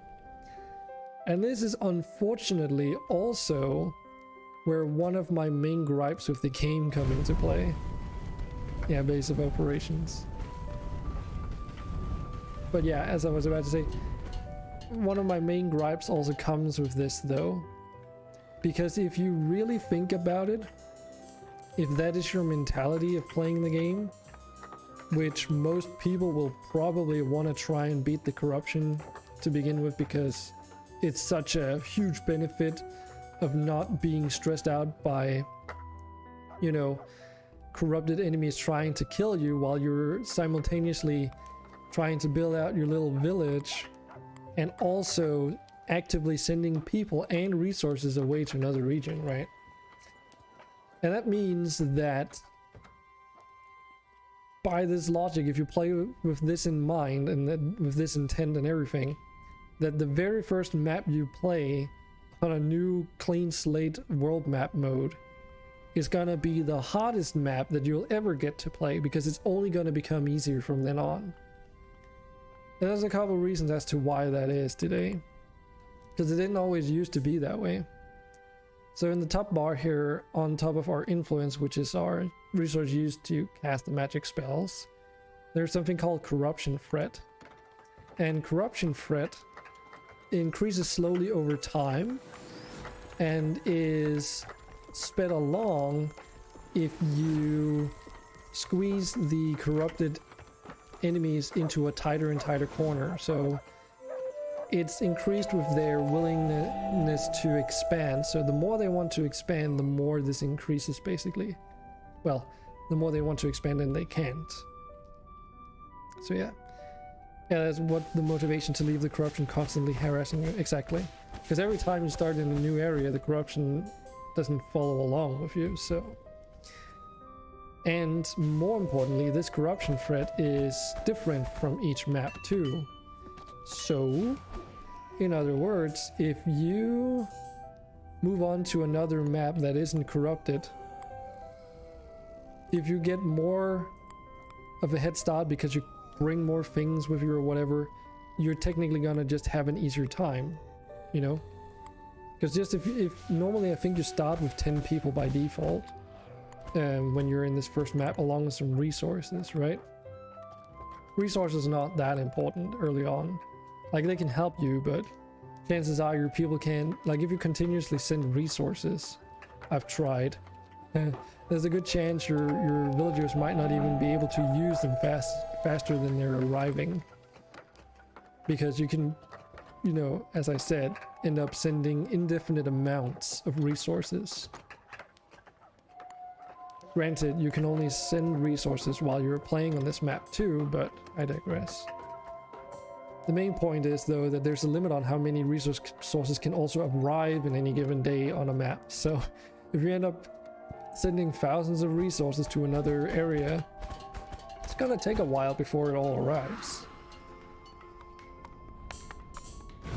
But yeah, it used to be a bit different, because it used to be that this corruption threat was a global variable that actually was shared amongst everything, so that whenever you would go out to the world map, that corruption threat would be like a huge looming bar in the top of the screen. And I would always end up in a situation where by the time I would leave the first map, the bar would already be like at the end. Which basically just meant that on the next map, all the enemies were just like exploding out as soon as they spawned onto the map. Because they just wanted to expand that much, right? And here's the crazy part, when that was a thing in that version of the game, you couldn't defeat the corruption outright either, like you can now. Like, you could squeeze them into a corner, but you could never 100% get rid of them. Which is also very different than what it is now. And I think the whole getting rid of the corruption thing was implemented because a lot of people wanted to play with that completionist style in mind. Because otherwise everything is very temporary, right? Creeper World, yes, actually. I've played Creeper World 4 very recently. I bought it when it was on sale, on the summer sale. Haven't quite beaten through the campaign yet, but I'm having a blast with it. It's pretty fun. Oh, we actually have some units on Streamraiders. Cool. Well, there's only one enemy, so rip that spidery unit. I gotta close a window though, so I'm gonna use this opportunity to do so.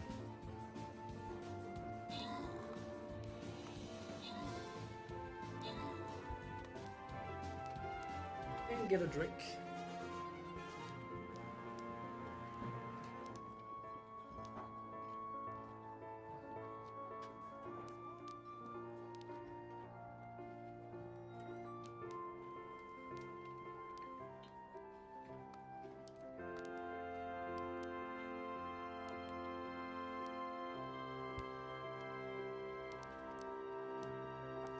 The evenings are not as warm as they used to be like a week ago. And victory, I am not surprised. Well, here you guys go. Some scrolls for you too. And does it even matter which route we go? I don't think so.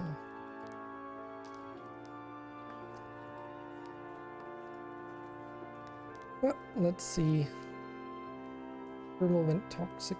So some vents. Does that mean we just need some rogues? Maybe. Now where is it?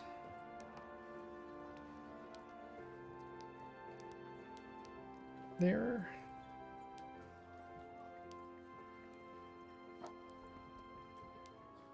Rogues are probably going to be the strat here. And then we can go back to Rise to Ruins. But yeah, Creeper World.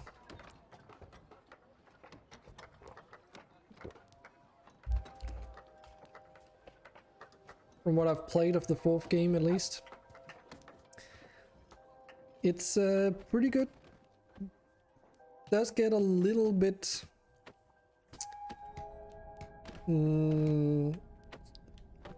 repetitive and some stages in the campaign from what I've experienced.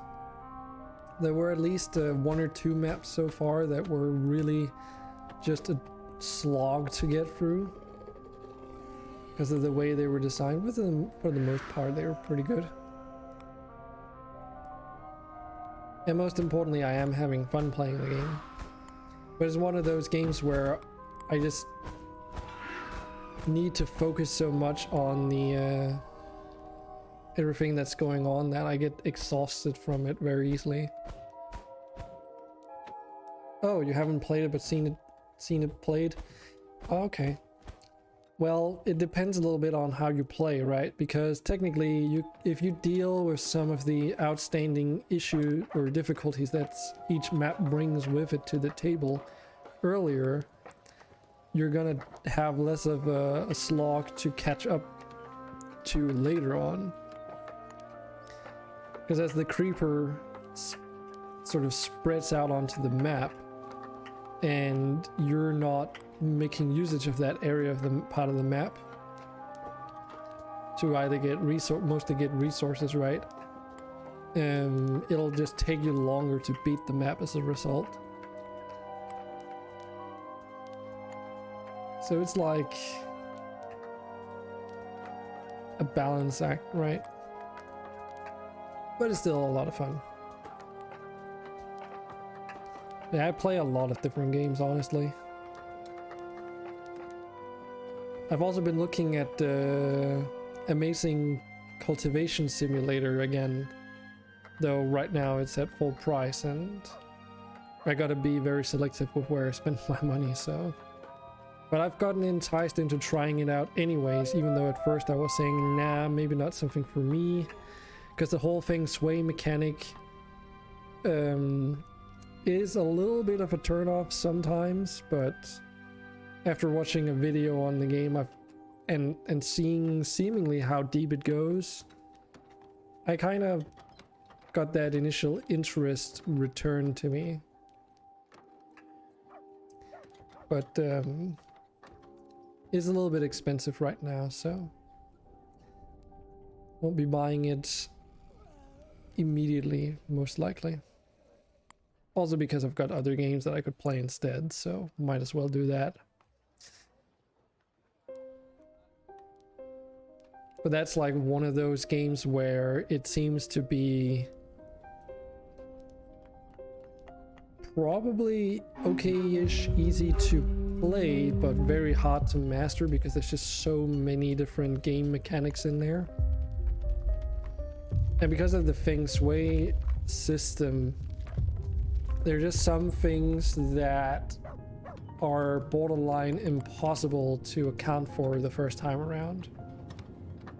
And I'm not sure, are you familiar with what I mean when I say feng shui mechanics? Because it's not a new concept. It's been seen in video games in the past. But might not necessarily mean anything to you.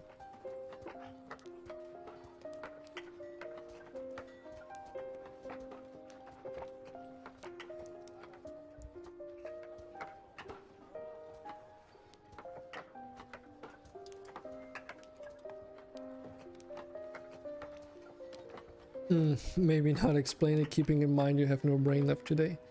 Well, it doesn't... I don't mind. It's just to keep like a conversation, I suppose. And it's also a pretty interesting topic, at least to me, so...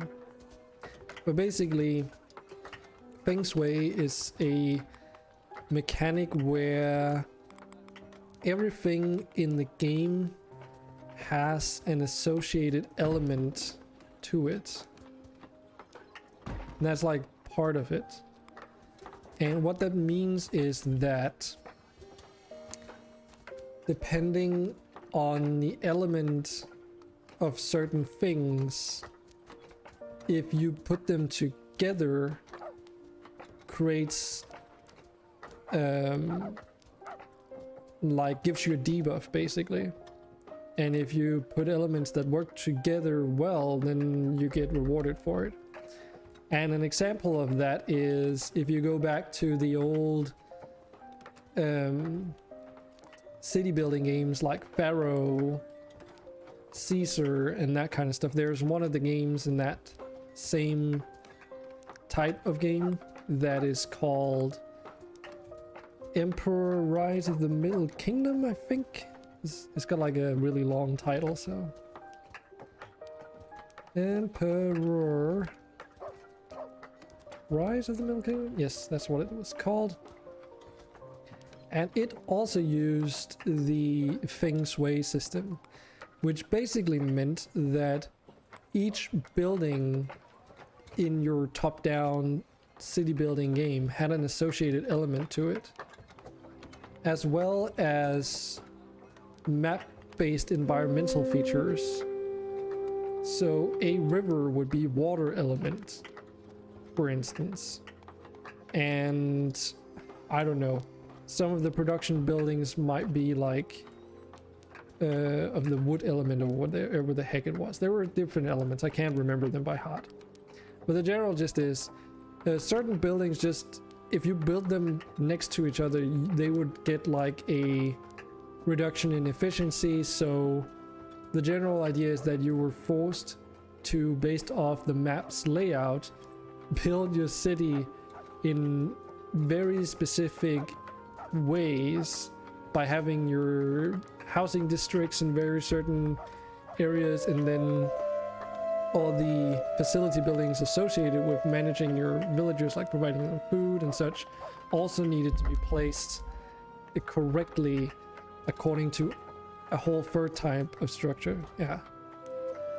And Amazing Cultivation Simulator has that system on fucking steroids, because it's like, from what I understood, it's like it matters whether or not the door of your building faces west, east, north, or west. It matters what materials your floor is made out of, what your beds are made out of, because you kind of build things a little bit RimWorld-esque, but that's also about it. The game itself is played very differently to RimWorld, but the general gist is that all of that is like very similar, at least, in how you build things. And then you kind of like get to the whole part where all the feng shui and stuff kicks in, and you realize that it's just a pain in the ass to deal with. And apparently it's like really hard to learn because and work with because if you build your entire building out of wood, it's extremely flammable and your person might just die from heat exhaustion sleeping in there. But because of bad feng shui, they might also just die because bad feng shui. So trying to get that's like sounds to me like an interesting take on the challenge, I guess, because of, you know, how all that works out, since it's more about like long-term achievements in that game than short-term achievements, since at the end of the day you're trying to become an immortal god basically through cultivation, and everything else that like is done around you and stuff is to further that goal. And it seems like the game has a lot of similar aspects to RimWorld in terms of, you know, the injury system, so a person can, you know, walk around with 2 peg legs, for instance, or whatever else there might be. But at the same time, it's also very much, it seems to be a little bit more less like it's more forgiving in terms of people dying than normally than in RimWorld. But yeah, won't really know for sure until you give it a go, and I haven't tried it myself yet, but I'm kind of rearing towards like giving it a go.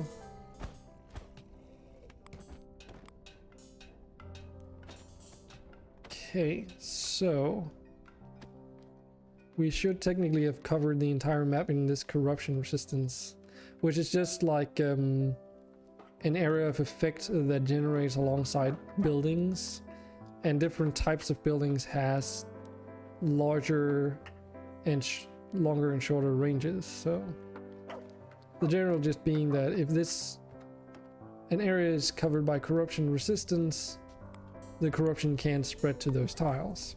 Pretty straightforward. But you might notice that this corrupted ground is still sticking around, and that's because there's another mechanic in the game, which is that the longer time an area has stayed corrupted for, the harder it's going to be to revert that corrupted state.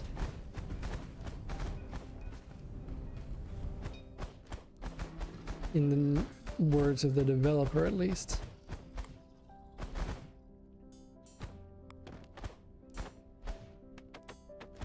But yeah, so all it takes now is time and persistence, and this corruption should go away on its own eventually. And then technically we could then remove the fire pits to clear up our build limit. I mean, we can technically already begin doing that by tearing down the ones that are these very corners up here, downwards. There's just one thing you have to keep in mind when you're doing that though, and that's that anything that's outside of your build area cannot be deconstructed either. So if I were to queue up deconstruction on all these fire pits at once, as soon as you queue them up for deconstruction, they're no longer providing like a build area for you, which means that no one would be able to go and deconstruct them. Then you would need to rebuild them. And to make matters a little bit more complicated, as soon as you mark something for deconstruction, you can't cancel it either. So you gotta be very careful with deconstructing things in this game. And I think the reason why is because there's a build limit that depends on how upgraded your main building is and how many ancillaries and subsequent upgrades on those ancillaries you have. So every time you upgrade the main building here, you get an increased building slots provided, including the ability to build more ancillaries as well, actually, which then, when fully upgraded, also provide a good amount of build limit. Can't remember how many though. But it's, you know, there's a strategy to it.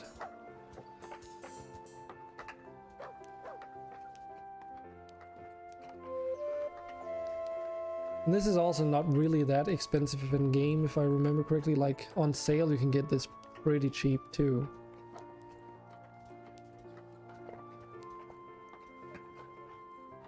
And from what I understand, it's made all by one guy, whom recently made a post on, in relation to the game, on like how they were doing and what they were up to.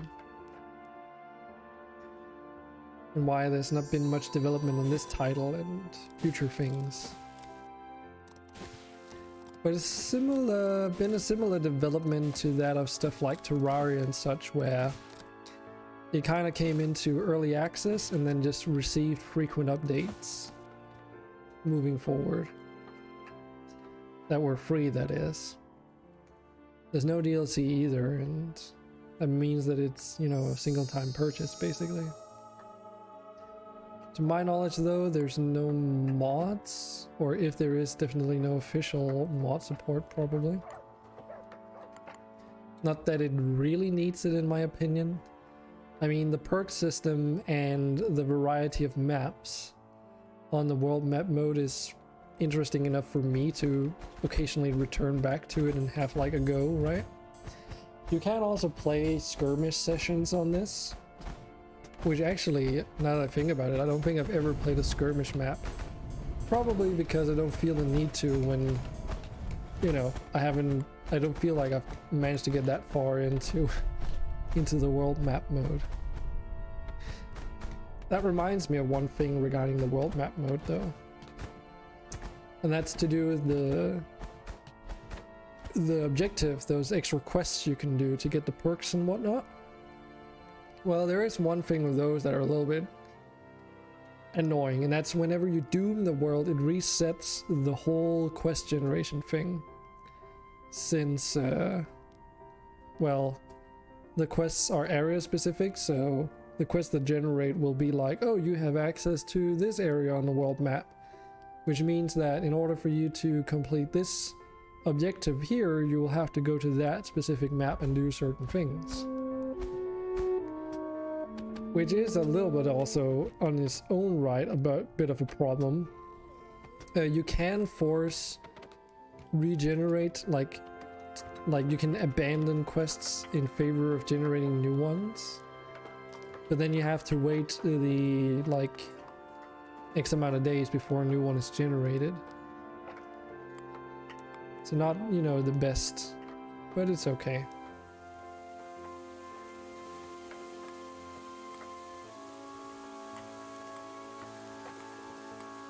And that kind of leaves you in a bit of a limbo state. And it used to be worse, of course, but it's better now. But since it sort of generates quests for areas that you already have, it might be a quest that's for an area that you're never needing to go back to ever again, for instance.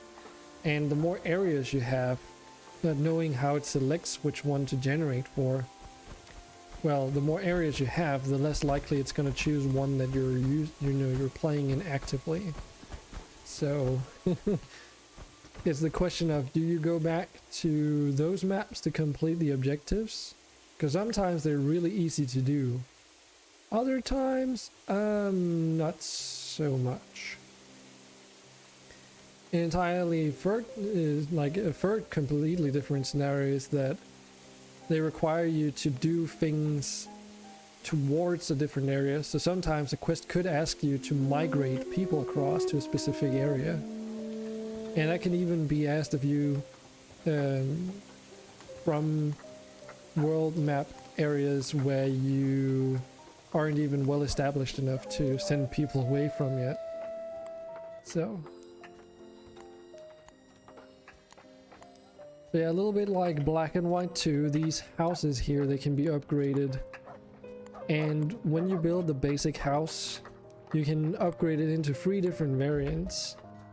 A fine, high quality housing, which are the ones I prefer, that give rest buff and such, so that the people living there sleep faster basically. They don't need to spend as much time resting.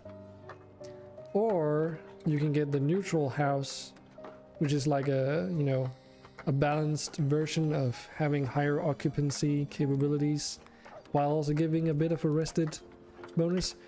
Or you could go and just do pure capacity just to squeeze as many people in there as possible, but it doesn't provide any rest bonuses and it doesn't regenerate their hit points when they're resting. So that's, I kind of never have run into an issue where I've needed more space than what these reinforced high quality housing provides. I mean, this is 10 people per building when they're fully upgraded. So given how high up the build limit can go, you can easily have like 300 people living in high quality housing. It's just, you know, gonna take a while to get up to that quantity, but not really like you need it, because the way you get people here is like people migrating to the location every so often days, or you can also hire cat yeets at the marketplace. And yes, you heard that correctly, cat yeet, spelled as in C-A-T-J-E-E-T. Cat yeet. Someone was playing a bit too much Elder Scrolls at the time, probably. It's just fun. At the marketplace, we can also sell stuff that we produce for coins, which we in turn can reinvest into stuff like that are harder to acquire, like iron ore, for instance. I still have a buy order going out to like continuously buy more iron, and that's because there's only so much they're gonna like have in stock whenever they resupply, which basically means that might end up having to buy actual iron ingots too. Only thing I wish here is that you could actually set up a buy order to buy up towards a certain quantity rather than like a set amount. So in other words, if you end up buying all the queued up things, you'll have to go in and manually add more to be purchased, otherwise they're not going to continuously buy anymore. Yeah, we've got another graveyard that needs to be burned down to the ground. There we go.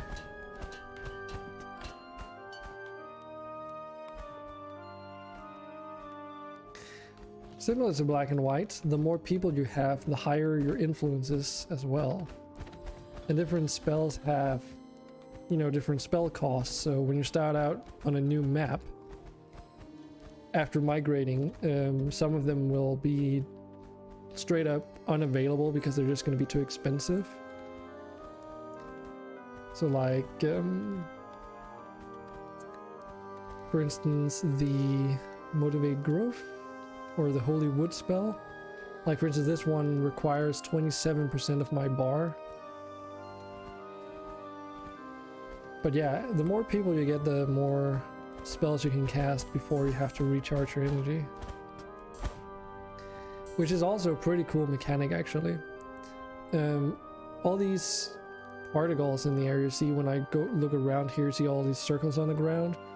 Those are like a mix of like dead enemies and, you know, golems belonging to us. And they're slowly sort of decomposing into essence, which fills up our influence bar here. And essence is what's used to, you know, cast your spells. What you fucking do. But what's really cool about that system is that everything in the game, like, or a lot of things in the game produce essence.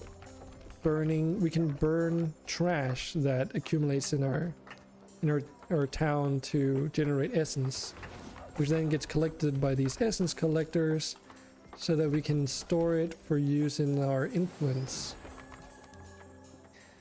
which is basically collected by just hovering your mouse over where they are located. these essence collectors.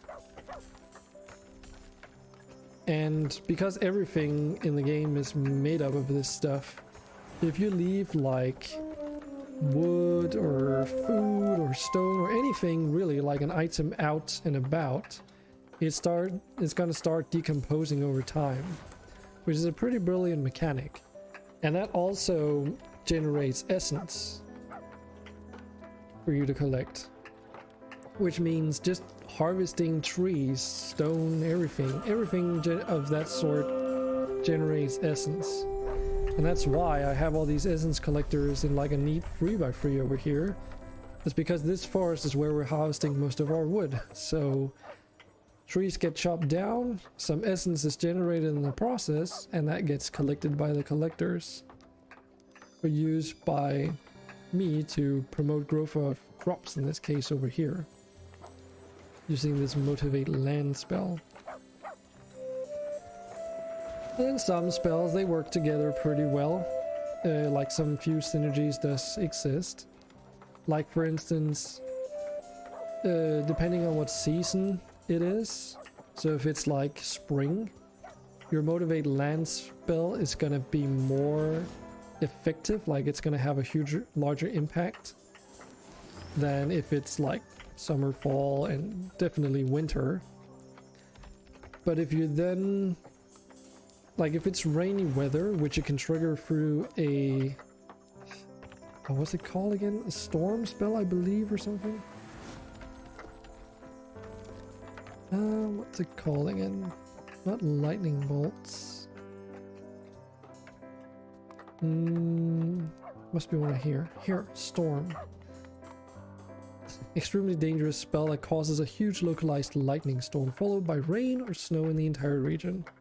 Which means if you cast this first and then you cast the motivate land spell, which you can do multiple times if you've got enough essence saved up, it's gonna be more efficient as a result. And you're technically gonna like get more out of your essence that way. Not that once you know what you're doing you ever really run out of essence, but it's still like a cool feature.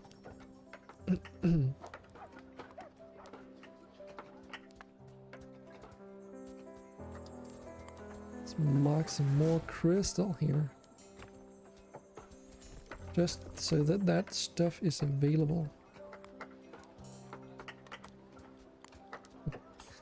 Another really neat feature about this game is that all the buildings have like sort of like interior courtyards, if you will, where the villagers will also walk around.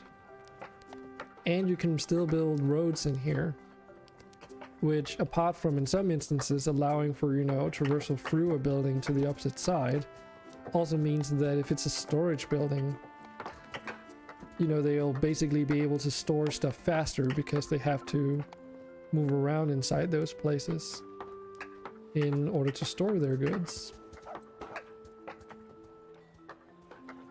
Efficiency. Yeah, pretty much. It does also have like a little bit of a caveat to it. Because the roads also require maintenance.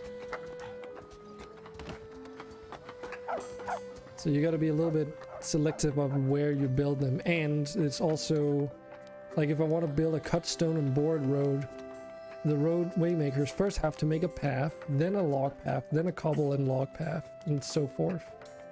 So it's not just a straight up thing that they build directly, if you will.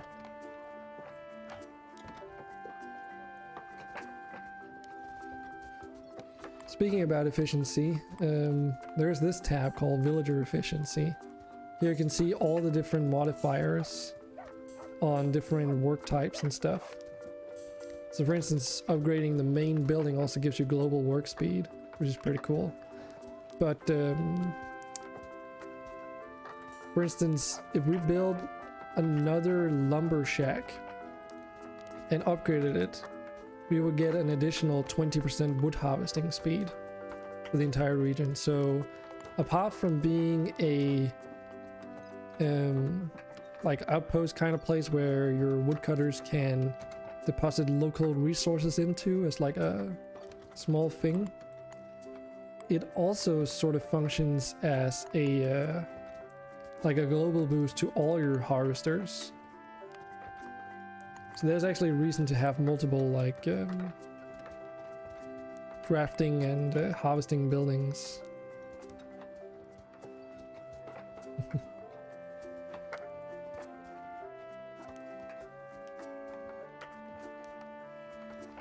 Getting all these storages upgraded over here, because the intention is that once we've dealt with the corruption like properly and I don't have to worry about that as much, then I will build a like migration station and courier station around this place so that we can start sending things across.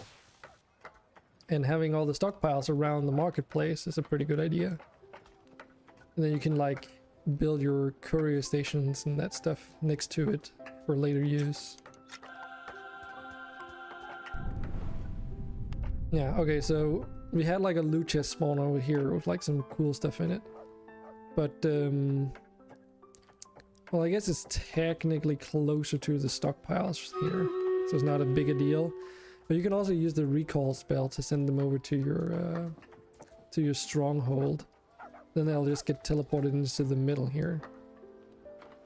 So if you build your base appropriately, then you can also use that to get your resources when they need.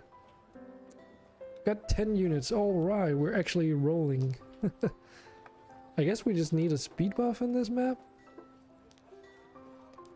I hope. We'll see.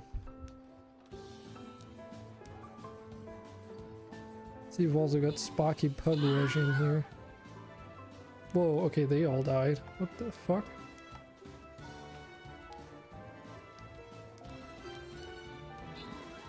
Is it because they explode when they died and we just got like a bunch of meteors? Is that what happened? Huh. Also, why do they look so phallic? Like, there's no reason for these to look this phallic.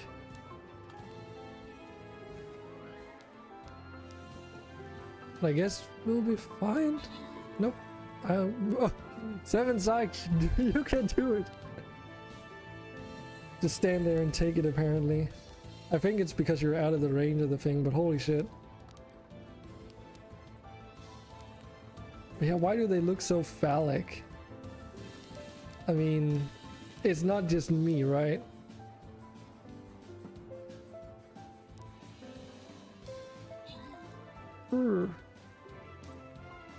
And I mean, if they don't generate any enemies, then...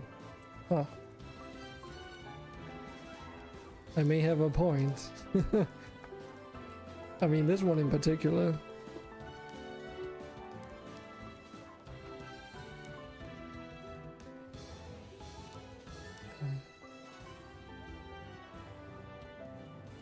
I just what has been seen cannot be unseen. This is gonna take a while. Yeah. What would happen if he got killed in the last attack?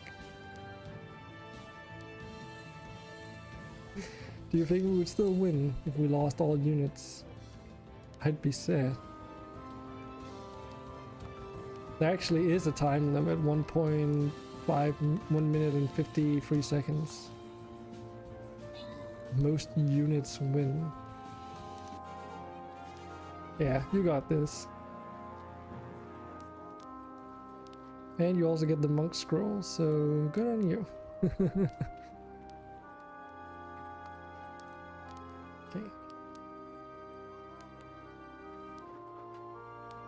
Oh my god, we've got more phallic objects. Well, I have the perfect thing for this. Let's just try this on for size. Then be back later. That's like the typical thing with Streamraiders. You don't know necessarily what the units do until you've either seen someone else do the map or you tried it yourself and failed. I guess you can probably read up on all the units, but... eh.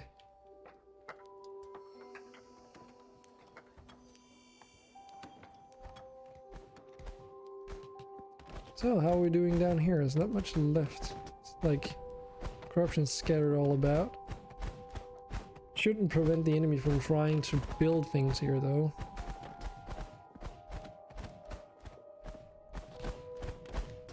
Now the thing is that I don't know for sure is if we need the corruption resistance to go all the way out to the edges.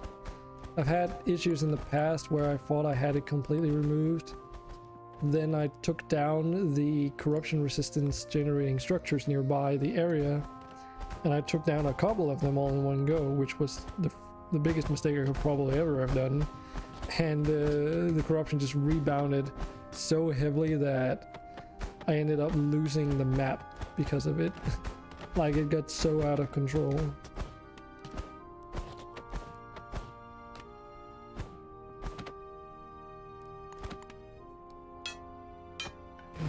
Come on. Can you guys like start building these things so I can burn them now? Thank you. You can't damage these things until they are higher than 0 hit points. It's a bit of a shame, but that's just how it is. Meanwhile, our golems are just down here doing work. Pretty much engaging all the enemies that end up spawning. Because they can still spawn enemies without buildings. And I think that is, from what I remember, probably how you end up getting rid of the remaining corruption. Because for each time an enemy spawns on them when they're like this pressed for space, then that tile, I believe, just becomes regular. So basically for each tile that's remaining here, we need to defeat an enemy or something to the tune of that. I think.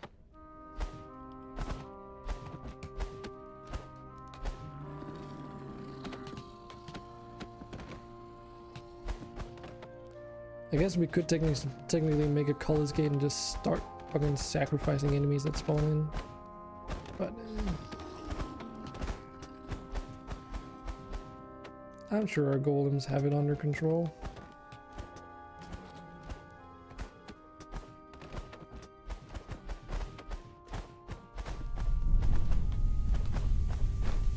Is it raining? I think it's raining. So yeah, we can just like do whatever the heck we want with our base.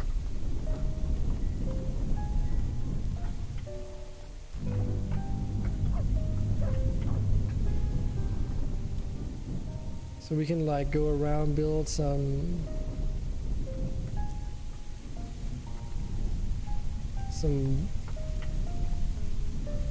outpost areas.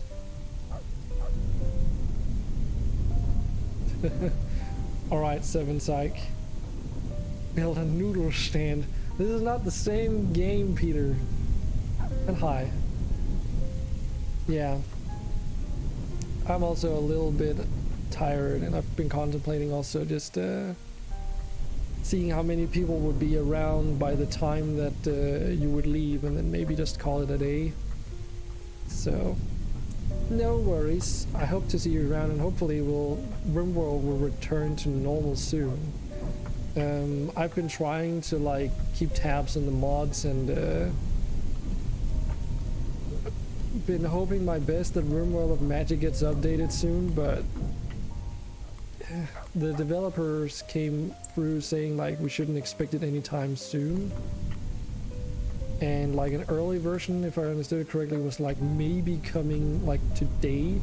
So it's gonna be a while before that's gonna be stable. Otherwise I'll just have to figure out a different type of colony we can do until then. But have a good one, 7 Psych. And everyone else as well. If you've been watching or came by or you're watching it now on the VOD or something, thanks for sticking around, and why not come by when I'm actually live and then we can have a chat. I would love to hear your voice, or read your messages, hear your voice. I don't know, that came out weird. Anyway, not much point in raiding anyone because it's just like a few of us in here today. So we'll just end the stream here, and thanks for dropping by, 7 Psych. And everyone else.